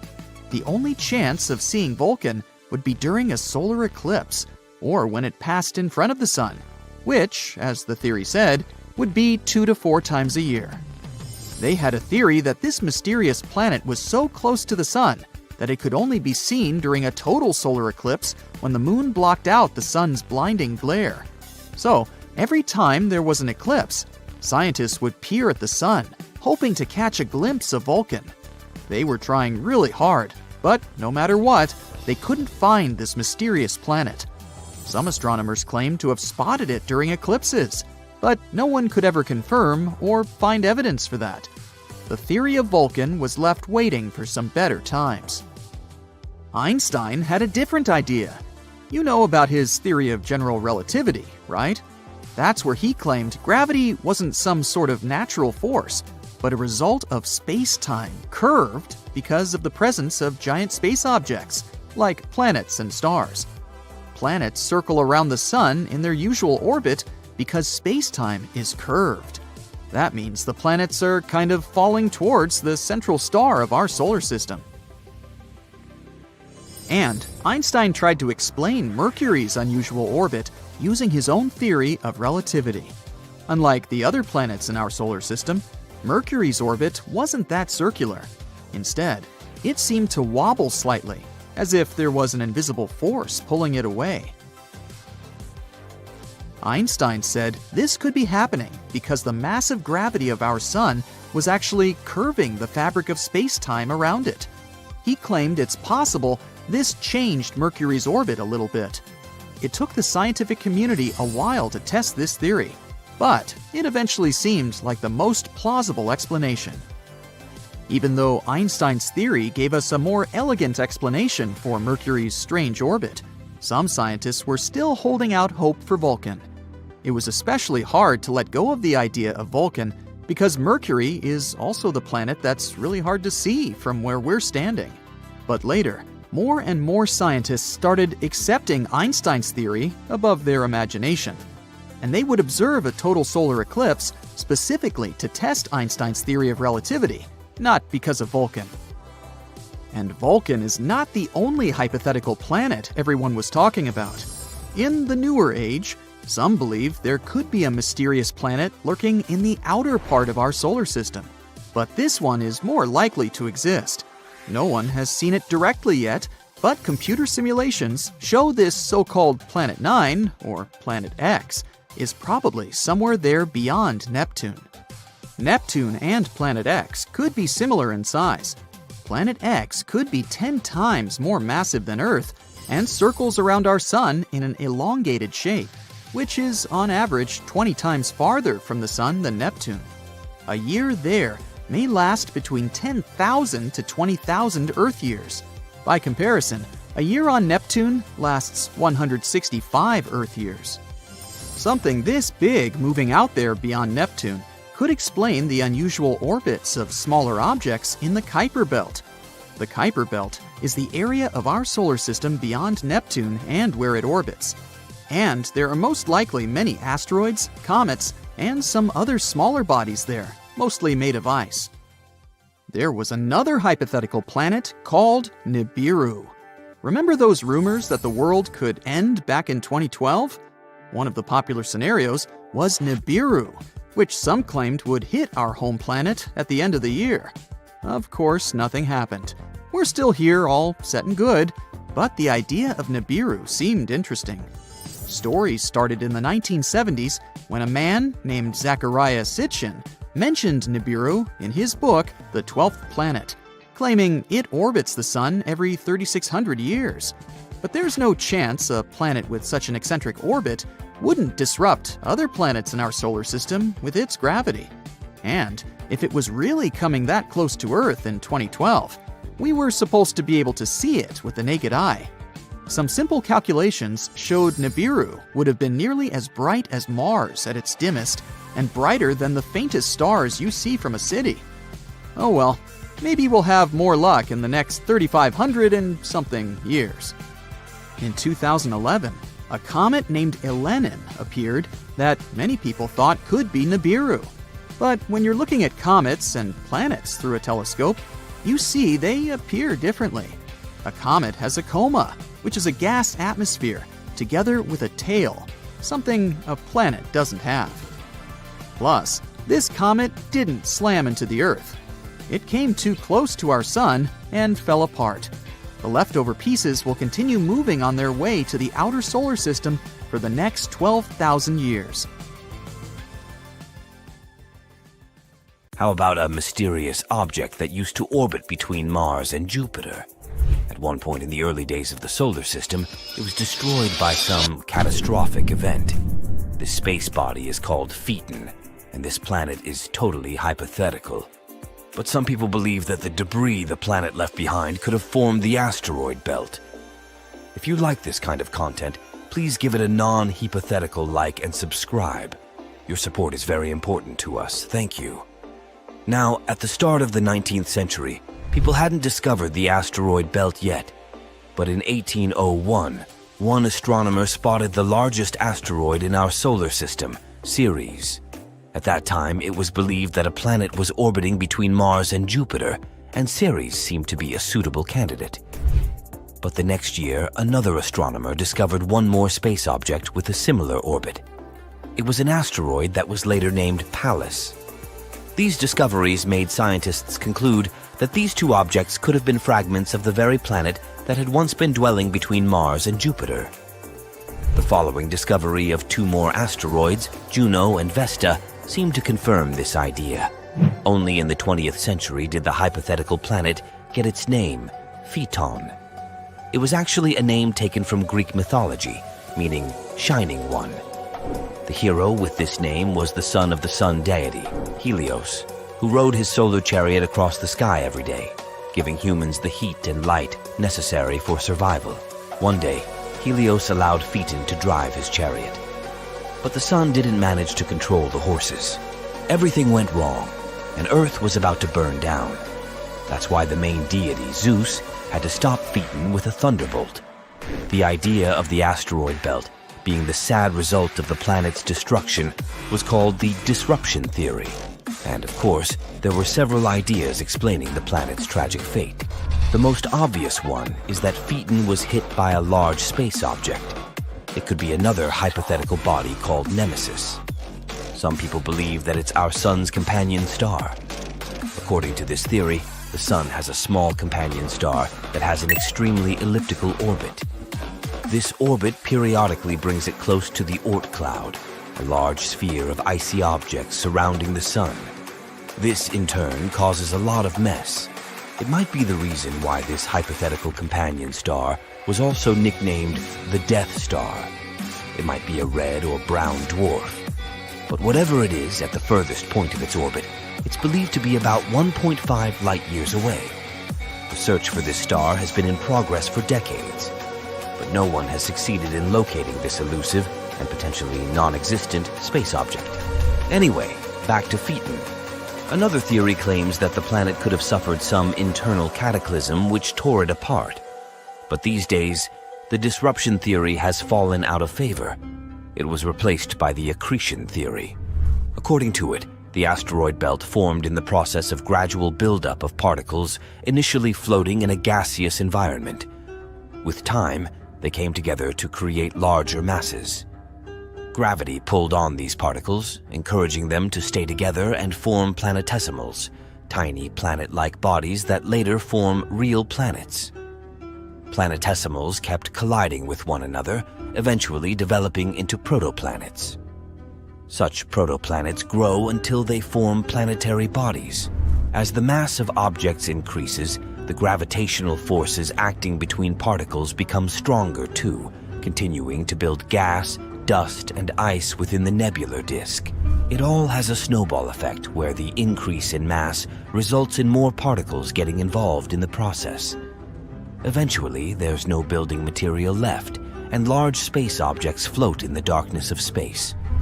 Now, many experts think that the asteroid belt is the remains of the protoplanetary disk which had once been orbiting the sun before the planets formed. Unfortunately, it never had a chance to coalesce into a planet because Jupiter's gravitational effect prevented it from happening.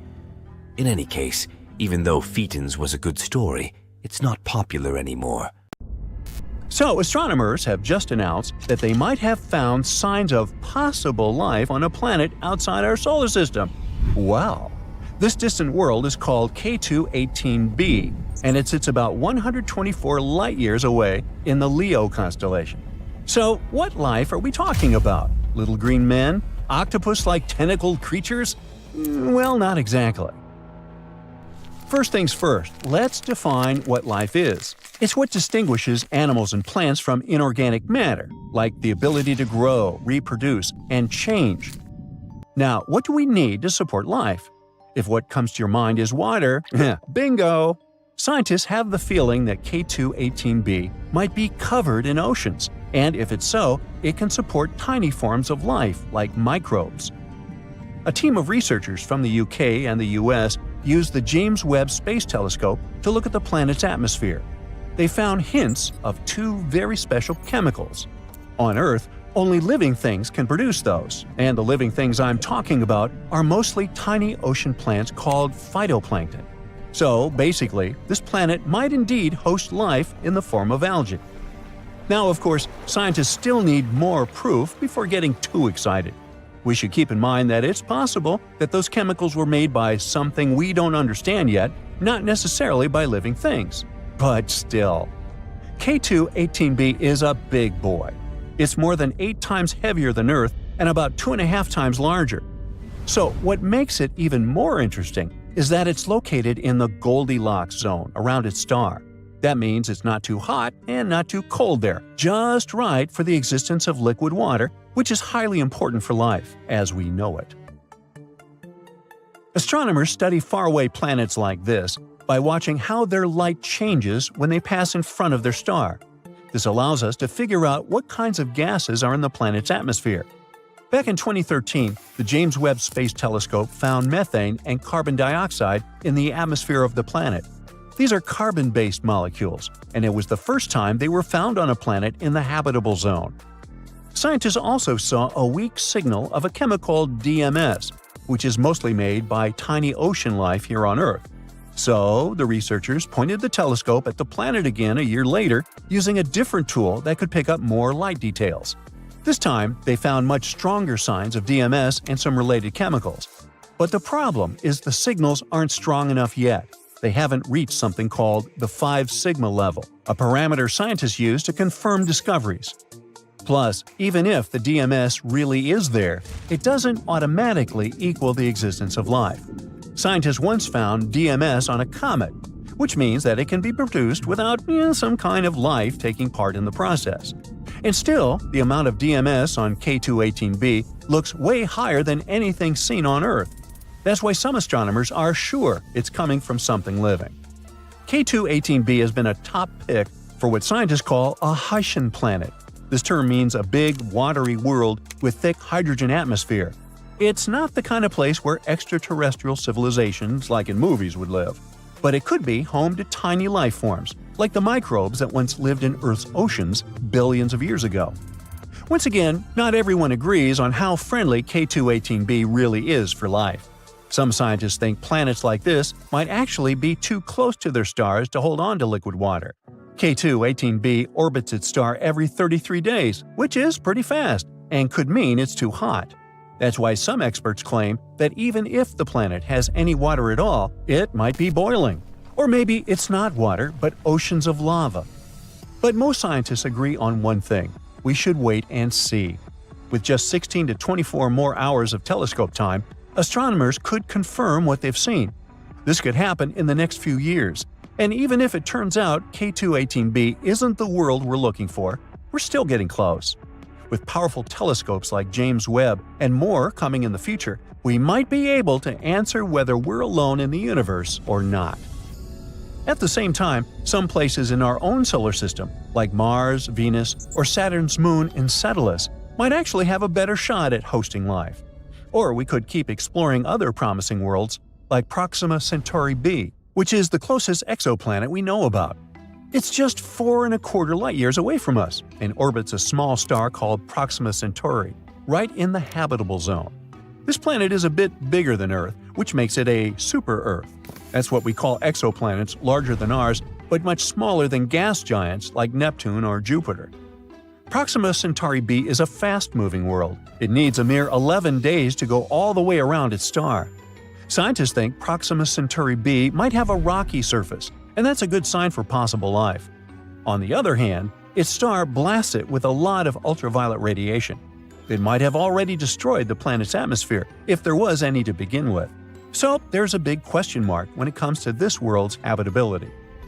Then we've got TRAPPIST-1e, another promising Earth-like planet. It's one of 7 rocky planets orbiting a small, cool star called TRAPPIST-1, about 39 light-years away. Discovered in 2017, it might be one of the most promising places to look for life beyond Earth. This planet is actually a bit smaller than Earth, with a mass around 1/2 that of our planet. It completes an orbit around its star in just 6 days, which is super fast compared to Earth's 365 days. The planet's size and density suggest it has a rocky surface, and that's another key factor when we talk about habitability. Even though TRAPPIST-1e is very close to its star, the star is quite dim and cool, so the planet might still have a stable Earth-like climate. Some scientists even think it could have more water than Earth. Let's move on to Kepler 186f, located about 500 light-years away. It was the first Earth-sized planet found in a habitable zone of another star. It orbits a red dwarf, which burns cooler and lives much longer than our Sun. This means Kepler 186f could have stable conditions for billions of years, giving life plenty of time to possibly form and evolve. The planet gets only about 1/3 of the sunlight Earth receives, so it would likely be cooler but still warm enough to keep water from freezing.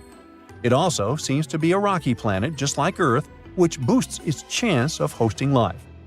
Now, how about visiting LHS 1140b, about 40 light-years away? This planet has about 5.5 times the mass of Earth.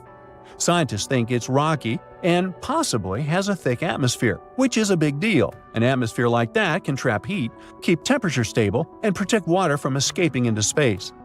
This world orbits a quiet red dwarf star, so it's not constantly blasted by harmful flares like some other exoplanets are. Some studies even suggest LHS 1140b could be an ocean world with lots of water. So it's one of the more exciting planets we've found in our neighborhood. And finally, we have Gliese 12b. Astronomers call it Exo-Venus. It sits 40 light-years away from Earth. This world is about the size of Venus and orbits a cool red dwarf star. It needs just under 13 days to complete one orbit. The temperature on the planet is around 107 degrees, which is quite warm but still okay for life. The thing that makes Gliese 12b so interesting is that it could help us understand how Earth-sized planets around cool stars hold on to their atmospheres. That's important because an atmosphere is crucial for things like liquid water and protecting life from harmful radiation. According to some researchers, Gliese 12b is one of the best chances we have to figure out whether planets like this can stay habitable. TRES-2b, or not to be, is a planet where night never ends. And it's not your regular night with stars shining in the beautiful skies. Here it's pitch dark and scorching hot. TRES-2b is a gas giant, roughly 1.5 times more massive than Jupiter, and its surface absorbs light better than charcoal. It might also have a faint dark red glow because of its burning air, which is as hot as fresh lava. Lovely. In the star system of 55 Cancri, there are 5 planets, 4 of which are gas giants similar to Jupiter and Saturn. But the 5th one, or rather the first because it's closest to the star, is different in a most horrible way. 55 Cancri e is so close to its sun that half the planet's surface is a literal ocean of molten lava. The other half is in eternal darkness because it never sees the sun. The planet is always turned to its star on one side. And between the scorching and the dark, there's the twilight zone, a thin strip of gloomy nothingness. That's a getaway spot. HD 189377b, I'm not going to say that again, is the only exoplanet in the orbit of its star. And at first glance, it looks quite pretty, blue and white swirls making up wondrous patterns on the surface. But these pleasant colors actually come from hard silicate particles in the planet's atmosphere, which means it rains glass here. But the worst is that winds reach the speed of 5,400 miles per hour, or almost Mach 7. Well, for comparison, the fastest wind speed on Earth was 254 miles per hour, over 20 times less. Thus, the glass falling from the sky travels horizontally at hypersonic speeds, shredding everything in its path. Better duck. The next system, whose name I won't even try to pronounce, this one, has 3 exoplanets, which are all being slowly destroyed by their own star. It happens because that star is not a regular. It's a pulsar, a rapidly spinning core of an exploded star. It creates powerful electromagnetic pulses in several directions while rotating at several thousand times per second. As a result, the planets orbiting this deceased star are slowly being eaten away and will eventually disappear entirely. Kepler 70, hey, I can say that one, is a hot blue dwarf star that exploded into a red giant some 18 million years ago. At the time, it was orbited by at least 2 planets, the closer of which was a Jupiter-like gas giant. Its name was Kepler 70b, and it still exists, But the overgrown star consumed it and transformed it into a blazing hot rocky world. Right now, it's one of the hottest planets ever discovered. Its temperature is higher than the surface of our Sun. It was lucky to survive spending time inside the star, but it's evaporating now and will probably be no more in the near future. WASP 12b is one of the weirdest and saddest planets out there. The enormous gravity of its star, combined with the planets consisting mostly of gas, result in the star slowly devouring its protege. So pal, what's eating you? My mother. WASP 12b has already taken the form of an egg, stretched toward its merciless sun, and it's unable to do anything with its condition. In another 10 million years, the planet will inevitably succumb to the voracious star's appetite. Hey, you asked. If you ever wondered what it's like to walk on ice and hot coals at the same time, Gliese 436b is a planet that would give you a vivid example. Being extremely close to its sun, the Neptune-sized exoplanet boasts temperatures hotter than a blazing oven, and yet it's covered in ice, which burns incessantly. This ice is much denser due to the enormous gravity of the planet, staying solid even under extreme conditions and not melting away. No list of frightening worlds could do without mentioning Venus, the Earth's evil twin. The second planet from the Sun has an atmosphere so thick and full of clouds that its surface is much hotter than that of Mercury. Volcanic eruptions constantly thrash Venus. Its gravity is almost 100 times stronger than ours, and those clouds I mentioned are not made of water but of sulfuric acid, which condenses and rains down on the ground, adding to the inferno. But even if you were brave, or crazy, enough to try to pass through these clouds, you probably couldn't. The winds up there are as strong as some of the most powerful hurricanes back on Earth. Here we have a very long name for a very, very cold planet. Although the host star is not too far away, it's a small and rather cool red dwarf, whose light and heat barely even reach the planet. The temperatures out there fall as low as minus 370 degrees, which is only marginally warmer than absolute zero. The exoplanet is thus dark, gloomy, and covered in eternal ice that never thaws. I thought I thaw that Thumbworth. Still, if it has a rocky core, it might generate some heat, so there's a chance that deep below the frozen surface, some unknown alien things might lurk.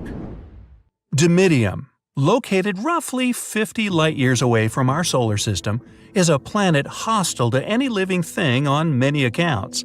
It's tidally locked to its sun, which means one of its sides is always facing the star, while the other is always turned away. The hot side is heated to over 1800 degrees, perpetually blown over with winds reaching 600 miles per hour. And that's winter. Well, actually, I don't know that. Despite Dimidium being a gas giant, it has a large amount of iron in it, which melts and evaporates in the atmosphere, creating clouds. And when those cool down, they fall on the surface in the infernal rain of molten iron. That'll test your mettle. Oxygen is usually viewed as an element that might bring life to a planet, but this is definitely not the case for Osiris. Scientists were shocked to find oxygen on this planet, or rather around it, because it's 8 times closer to its star than Mercury is to the Sun. This extreme distance makes Osiris a living melting pot, where anything that could burn will. It's also responsible for a very short orbit of the planet around the star. A year on Osiris is just 3.5 days on Earth. To boot, the atmosphere of the planet is constantly blown and melted away by the heat from its sun. Vacation? Nah, let's keep looking. Karat Exo 3b is neither as hot nor as cold as some of the others on this list, but it's terrifying in its own more insidious way. It's a gas giant similar in size to Jupiter, yet 20 times denser. This makes this exoplanet's gravity weigh down on everything on its surface 50 times more than it would on Earth. Stepping on it would be your ultimate doom, because you'd be immediately crushed by the density of its atmosphere. Karat 7b is another oven-like world. Its day-to-day temperature is over 4,000 degrees. Combined with the rocky surface, it presents an infernal landscape. The rocks on the ground bubble and boil, evaporating in the atmosphere, where they cool down and eventually fall back on the surface in a brimstone rain. The saddest thing about Karat 7b is that it might have once been a gas giant whose atmosphere melted away from the heat, leaving only the scorched core. A huge asteroid, several hundred feet across, is dashing towards Earth through the black nothingness of the cosmos. Ooh. Brace for the terrible news. There's a 72% chance it might hit Earth in 14 years, with potential impact zones being North America, Southern Europe, and North Africa, some of the most densely populated areas on the planet. Astronomers have been keeping a close eye on the space invader for a few months, but now it's moved too close to the Sun, and tracking it is impossible for the next 7 months. Of course, there's a 28% chance that it will miss our planet altogether. But what if it doesn't? Global devastation and destruction, that's what. Thousands of lives lost, billions and billions of dollars in damage, entire species wiped off the face of the Earth, ruined cities and towns, destroyed fields and forests. We're left wondering whether it's the future awaiting for us. Well, now you can breathe easy. That's just a hypothetical scenario created by NASA to prepare for a situation like this. The space agency has been thinking about this kind of disaster for years. Even cooler, they run what-if asteroid exercises every 2 years to get scientists, state agencies, and international experts on the same page. The last one occurred in April. Over 100 people took part in that event.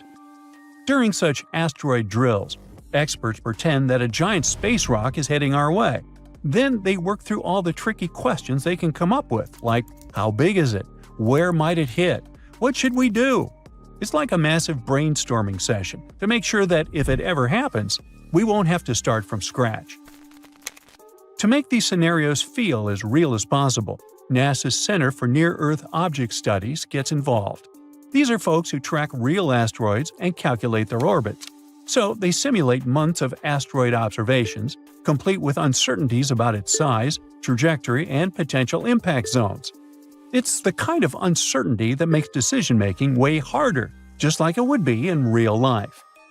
Now, if an astronaut really was aiming at Earth, it wouldn't be just one country's problem. It would be everyone's. That's why this exercise brings in international experts. In April, it happened for the first time. They worked alongside U.S. agencies like NASA's Planetary Defense Coordination Office and FEMA to understand how the world might respond to such a crisis, since an asteroid impact would have dire consequences globally. Now, the big question is, can we actually stop an asteroid from hitting Earth? Here, there are two main options experts consider. First, we could send a spacecraft to gather more info. If we knew more about the asteroid's size, mass, and orbit, we'd be able to make better decisions about what to do next. The second option is to try to deflect it. Basically, it means bumping the asteroid off its course so that it misses Earth. This might sound impossible, but NASA's DART mission has already proven that we can do it. 2 years ago, they crashed a spacecraft into a small asteroid called Dimorphos and successfully changed its orbit. It was a huge victory for planetary defense. But missions like that take tons of asteroids as early as possible is so important. Currently, NASA is working on a new telescope called NEO-Surveyor, which is set to launch in 2027. Unlike good old telescopes, NEO-Surveyor is designed to detect even the trickiest asteroids, including ones orbiting close to the Sun. It'll give us a better chance to act early and potentially stop an asteroid before it becomes a threat. If you still think that an asteroid impact is something out of science fiction and the threat isn't real, how about this? Early on Sunday, January 21st, a small asteroid about 3 feet wide entered Earth's atmosphere and luckily burned up over Germany. NASA's Scout Impact System spotted it 95 minutes before it hit and predicted exactly when and where it would arrive. At 1:32 a.m. local time, the asteroid turned into a blazing bright fireball, visible as far away as the Czech Republic. Some small meteorites might have landed near the impact site, about 37 miles west of Berlin. This is just the 8th time ever that an asteroid has been detected before it hit Earth. It's a splendid example of how tools like Scout are helping us track asteroids and prepare for anything bigger that might come our way. Here's another example. A small asteroid turned the skies over northeastern Siberia into a breathtaking light show on December the 4th. burning up harmlessly in Earth's atmosphere. The space rock, about 28 inches across, was spotted just hours before it hit. Thanks to observations from astronomers around the world, a special alert system managed to predict the impact to plus or minus 10 seconds. The asteroid entered Earth's atmosphere at 1:15 a.m. local time.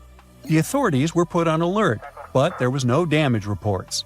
NASA's Asteroid Terrestrial Impact Last Alert System, or ATLAS, spotted the rock 12 hours before it entered the atmosphere.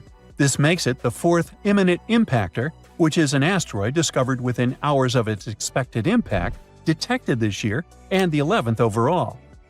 Now, China also has big plans for planetary defense. They're working on their first mission to hit an asteroid, and it's got a double purpose. One spacecraft will crash into the asteroid, and the other will hang back to study the whole thing for up to a year. In other words, it's not just about protecting Earth, it's also a way to learn more about the solar system. The target is an asteroid called 2015 XF261, which is a mouthful, and also about 100 feet wide. It flew by Earth recently on July 9, passing us at 31 million miles. True, it's pretty far away, but the space traveler was zooming by at a speed of 26,000 miles per hour, 30 times faster than the speed of sound. China is going to send a space probe to study the asteroid. They're hoping to learn more about its structure and composition, which could help us with future planetary defense missions. Then they plan to hit the asteroid with another spacecraft to test the impact, and the first space probe will stay there to observe the remains for up to a year. Timing is critical for this mission, and the asteroid offers some good opportunities in the next few years. Thus, in March and May of 2027, the asteroid will pass within 20 million miles of Earth. In April 2028, it'll get even closer. By that I mean 13 million miles away. A year later, in April 2029, the asteroid will end up just 4.2 million miles away, making it the best shot for a mission. Another decent chance will be April 2030. That's when the asteroid will pass our planet at 4.4 million miles. To give you some context, NASA's DART mission once targeted an asteroid 7 million miles away, and the trip took 10 months. So China's planners have to pick the right moment, depending on how long their spacecraft will need to get there. The mission is expected to start around 2027. At the same time, this won't be China's first attempt to target an asteroid. Back in 2023, they were planning a planetary defense test with a different asteroid, which is also about 100 feet wide. It's not clear why they switched to the current one, probably because the timing works better. Most asteroids are basically time capsules from 4.6 billion years ago, leftovers from when the solar system was just forming. Studying them could tell us a lot about how planets, including Earth, came to be. So, China's taking on something that combines planetary defense and pure space science. They're definitely making big moves in the space exploration game. Some people, like the Andaman Islanders, that's a community living in the Gulf of Bengal, see them as burning torches thrown into the air by forest spirits. Others, like some Australian Aborigines, think they're flaming sticks ridden by shamans. If you ask an astronomer, though, they'll tell you that a comet is a large object made of dust and ice that orbits the sun. Arguably one of the most famous space objects of this kind is Halley's Comet. It has left a great impact on our history and understanding of these mysterious falling stars. When this comet passed Earth in August of 1835, for example, it was blamed for the New York City fire that kept going for several nights. At the same time, the Seminole Indians in Florida saw the comet's long tail and believed it marked the day they would lose their independence. This comet came back in 1910, and people yet again saw it as a sign of bad luck. In Chicago, people bent over backward to secure their windows to protect themselves from the comet's dangerous tail. Others bought all sorts of gadgets, like umbrellas or masks protecting from comets. But what's so intriguing about this space body? How come it just pops up around Earth every once in a while? And, most importantly, is it really dangerous? Halley's is what astronomers call a periodic comet. It visits us every 75 years or so. On rare occasions, some lucky people get to see it twice in their lifetime. It last passed Earth in 1986, and it is expected to come back in 2061.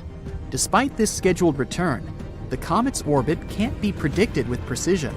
That's partly because of the chemical processes happening inside the comet.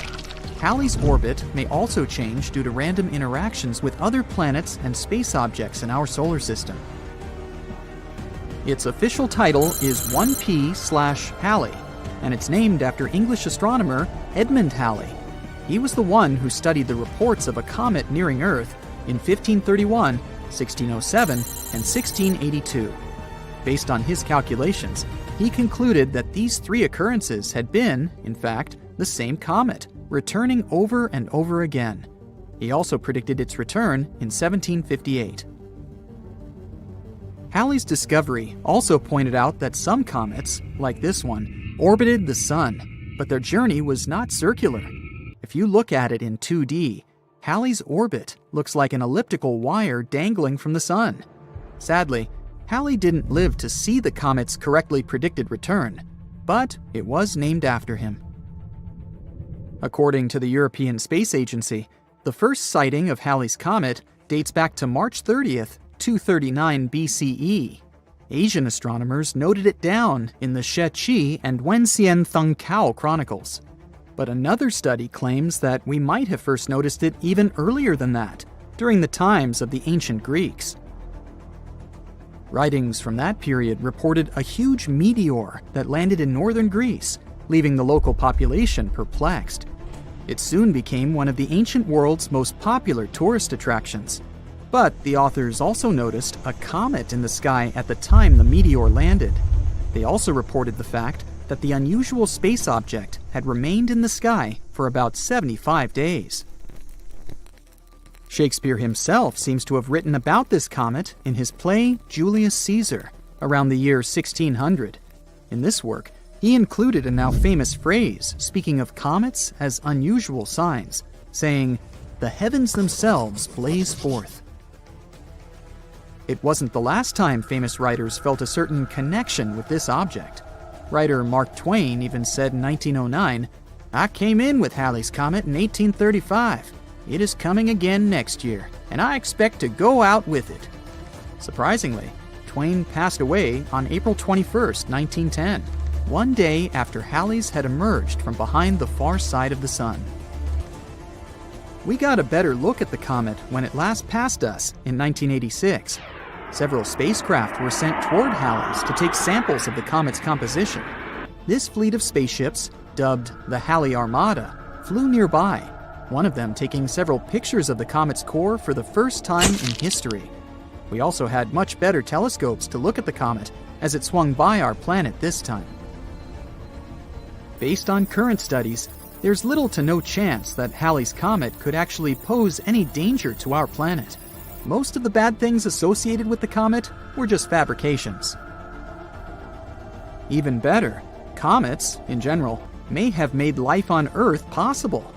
Specialists believe that early in our planet's history, collisions with comets brought a significant amount of water here, which helped to form our oceans. These space objects may have also gifted us organic material necessary for the formation of life. Don't confuse comets with asteroids, though. Unlike asteroids, which are small rocky space bodies also orbiting the Sun, comets are mostly made up of frozen ammonia, methane, or water. They contain only small amounts of rocky material. Because of their composition, comets are sometimes nicknamed dirty snowballs. Comets are made of 4 parts: a nucleus, a coma, a dust tail, and an ion tail. But their nucleus makes up most of their total mass. There are over 3,000 comets that we know of, but astronomers think there may be up to 1 billion of them in our solar system. A comet that is bright enough to be visible from Earth without the help of a telescope is called a great comet. Approximately 1 great comet can be seen every 10 years or so. People have noticed other comets for millennia. However, scientists have concluded that since comets shed a lot of material each time they orbit close to the Sun, their lifespan may be only thousands of years. If you compare that to the age of the solar system, which is 4.6 billion years, it's a relatively small number. Since these space bodies are still present in the solar system today, there must be a source of comets somewhere out there. Otherwise, all comets would have disappeared a long time ago. Another famous comet is named Hale-Bopp. It came very close to Earth in January 1997. The last time it was seen near our planet before that was during the Bronze Age, back in 2000 BCE. This comet is much larger and more spectacular than Halley's. Its nucleus stretches for up to 24 miles in diameter and can be seen from the surface of our planet with the unaided eye. Comet Borrelly was the second comet to be studied up close by a spacecraft. NASA's Deep Space One approached it in 2001 and gave scientists a detailed report of the comet's black core. This comet is surprisingly lopsided, but the reason for its unusual shape is still up for debate. Halley's comet appears to have formed in the Oort cloud at the outer edges of the solar system. But Borrelly is said to come from an icy cloud of rocks beyond Neptune, which is called the Kuiper Belt. Comet Hyakutake gave us quite the show when it passed just 9.3 million miles from Earth in March 1996. It looked like an ice blue splash with a faint gas tail. This comet amazed astronomers too, as it produced X-rays 100 times more intense than scientists had predicted. A spaceship called Ulysses passed through Hyakutake's tail in May 1996, reporting that it was at least 350 million miles long. That's double the size of any other known comet's tail. The comet Wild 2 was examined by NASA's Stardust spacecraft back in 2004. The probe managed to fly within 147 miles of the nucleus of Wild 2, giving us some of the best comet pictures to date. It was also the first time we got samples of dust particles from a comet. The precious cargo came back to Earth in January 2006. Its aim was to shed light on the conditions under which Wild 2, and the solar system for that matter, formed those billions of years ago. Wild 2 is about 3 miles in diameter and covered with craters and cliffs. A giant volcano has been found near Mars's equator. It was literally hiding in plain sight. It's deeply eroded but active from ancient to recent times. There might even be remnants of glacier ice near its base. That's why this discovery might indicate a promising new location to search for life, as well as a potential destination for future human and robotic exploration. The discovery of a giant volcano and a possible sheet of hidden glacier ice was announced at the 55th Lunar and Planetary Science Conference in Texas. The volcano is located in the eastern part of Mars' Tharsis volcanic province, between Labyrinth of the Night and Valleys of Mariner. The formation was actually repeatedly spotted by spacecraft orbiting Mars, but it's so deeply eroded that it was hard to recognize it for what it really was. The structure is still awaiting its official name. At the moment, it's referred to as the Noctis volcano. It reaches a height of 29,600 feet and spans an impressive 280 miles across. Such a giant size indicates that the volcano has been active for a very long time. In its southeastern part, there's a thin recent volcanic deposit, and beneath, glacier ice might still be present. Scientists were examining the geology of the area where they had spotted the remains of a glacier the year before when they realized they were inside a volcano. Several clues gave away the volcanic origin of the eroded structure. For example, the area of the central summit has a few elevated mesas forming an arc. It reaches the highest point and then slopes downhill from the summit. The outer slopes extend out to 140 miles in different directions. The remains of a collapsed volcanic crater that used to host a lava lake are located near the center of the structure.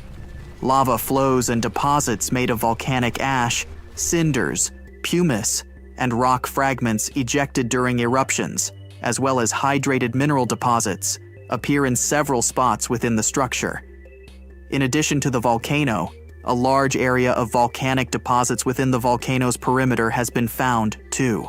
It covers an area of 1,930 square miles and contains loads of low, rounded, elongated, blister-like mounds. Such terrain is believed to be a field of rootless cones, mounds produced by explosive steam venting or steam swelling. It happens when a thick cover of hot volcanic materials happens to rest on a water or ice-rich surface. The Noctis volcano seems to have a long and complicated history of modifications. They might have occurred because of the combination of fracturing and thermal and glacial erosion.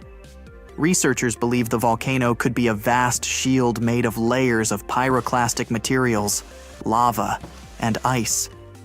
The latter might have appeared due to snow and glaciers accumulating on the volcano's flanks through time. Eventually, fractures and faults developed in the region, probably due to the uplift of the Tharsis region on which the volcano sits. Lava started to rise through various parts of the volcano. It led to thermal erosion and the removal of huge amounts of hidden ice.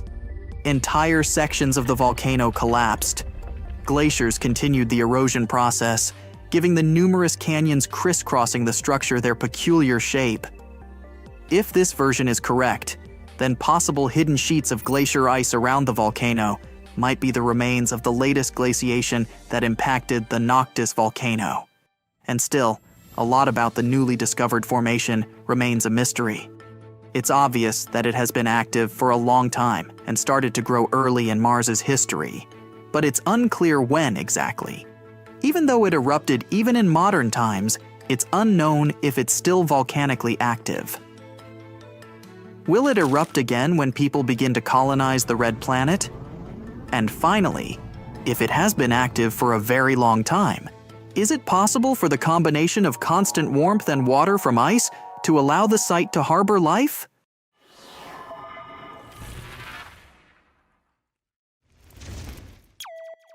Back in the day, from 774 to 775, Earth got hit with a mega blast of radiation.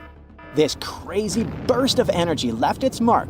3 rings from that year show way too high levels of radioactive stuff. But what exactly caused it? Scientists are inclined to think that the reason was a solar flare. Some folks think maybe a massive supernova caused the radiation blast. But astronomer Phil Plait says that if that had been the case, it would have had to be less than 1,000 light years away and would have been crazy bright. But there's no record of that happening. No bright, shiny Death Star in sight.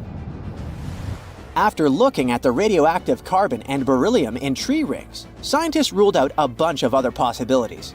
At first, they considered that it was a smash-up between neutron stars or a neutron star and a black hole. These types of crashes produce a super quick blast of gamma rays without any light show, which lines up best with the evidence. But these kinds of collisions are super rare. Plait thinks it's kinda unlikely that this is the answer. He figures we should only see one of these events in our galaxy about once every million years. So having one just 1,200 years ago seems pretty wild. Scientists are seriously worried about these rare events. If one happened closer to Earth, it could seriously mess up life on our planet. Even if it was thousands of light years away, a similar event today could cause chaos with all the fancy electronic systems we've come to rely on. So it's a good thing those gamma ray bursts are so rare, because if they were more common, Earth might be in for a rough ride. You may think that if our planet could withstand mega radiation blasts, it can easily withstand something less frightening. Let's say grasshoppers. Sorry to say that, but it's not exactly true. Back in 1874, during a hot summer in Kansas, things took a strange turn. Grasshoppers, or should I say locusts, invaded the Great Plains like nobody's business. They came down like a storm, blanketing houses, trees, and even poor trains passing by. These bugs were on a mission to cause chaos. Farmers had to scramble to protect their wells and just about anything else worth saving. Locusts landed everywhere, wreaking havoc on everything in sight. Even poor sheep lost their wool. Locusts even stripped paint off wagons and handles off pitchforks.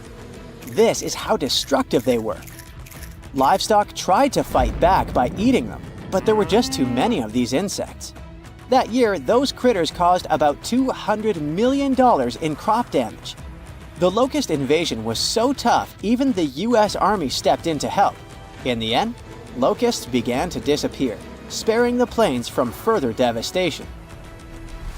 Natural disasters can be even more unexpected than radiation blasts from space and locust invasions. Check this out.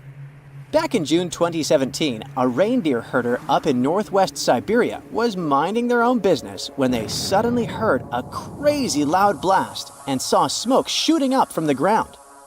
If that happened to me, I'd need to change my pants. Sorry. Later on, they found this huge hole that was like 23 feet wide and nearly 65 feet deep and was surrounded by chunks of ice and dirt. It turned out that there were over 17 such black holes in the area. They were filled with peaty water and shrouded in mystery. Some folks thought those were sinkholes. Others were sure they were left by top-secret device tests or even a bunch of meteorites. Now, the latest idea is that these holes are actually craters caused by the Arctic warming up and melting the frozen ground. The theory states that as the ground thaws, gas pockets trapped beneath the surface burst through, creating such dramatic holes. Apparently, these eerie craters have been showing up in specific spots in Siberia where ancient geological faults have been leaking out hot natural gas for ages. Combine that with some leftover methane from old lake sediments, and you've got a recipe for some explosive surprises as the planet heats up. Not scared yet? Alright, maybe you're afraid of darkness, huh? If so, you wouldn't like it back in 536. It's the year when the world went through a crazy 18-month period of darkness. A mysterious fog covered Europe, the Middle East, and parts of Asia, blocking out the sun and causing chaos. It was like the Dark Ages, but for real. It turns out that the main culprit behind this fog was a volcanic eruption in Iceland. This eruption spread ash across the northern hemisphere, causing temperatures to drop and crops to fail. People were freezing and starving. It was a mess. Historians from back in the day even talked about how weird it was. The sun looked like the moon. Summers were freezing cold, and even China had summer snow. It was all because of the volcanic ash blocking out the sun. And to make things even worse, this period of darkness sparked the beginning of the bubonic plague in 541. Talk about a rough time to be alive. Let's go back to Siberia real quick. Back in 1908, way out in the wilds of Siberia, an asteroid dropped for an unexpected visit. Today, we know it as the Tunguska asteroid, but it didn't get its name instantly. Local folks only caught a glimpse of the show. A bright fireball streaking across the sky, followed by a massive boom. Trees went flying, fires blazed, and animals weren't too happy about it either. But since the area was so remote, not many folks took notice. For almost 2 decades, nobody bothered to check out the Tunguska site. People had too much on their plates back then. But then, scientists finally made it out there and found evidence of the asteroid's shenanigans. Later in expeditions, they found some spacey microparticles. Fast forward to now, and NASA has a whole planetary defense thing going on. They even sent a mission to test out asteroid deflecting tech. Because who knows when the next cosmic rock will come knocking on our door, right? In the middle of the 19th century, there was one more epic solar storm called the Carrington Event. It may not sound like a big deal to you, but it had pretty rough consequences. The next day after the storm, Earth was hit with this insane geomagnetic storm that threw telegraphs off the rails and brought auroras to the tropics. And it's the place where they normally never show up. Turns out, all this space weather madness started with weird stuff happening on the sun's surface, like sunspots. From these spots, solar flares and other crazy electromagnetic stuff can pop out and mess with our technology. Massive solar storms like this one can shoot out from the sun at speeds of up to 1,800 miles per second. They can contain billions of tons of solar material, complete with a sassy little magnetic field that loves to mess with Earth's magnetic field when they meet. Now, listen closely. We're getting close to the next solar maximum in 2025, so it's a good time to check out the history of the worst solar storms, like the Carrington event, and take notice. Imagine if a similar storm hit today. An internet apocalypse, anyone? Businesses would be sent offline and we'd be facing some serious damages. Luckily, these mega solar storms don't happen very often. But hey, space weather is tricky to predict, so who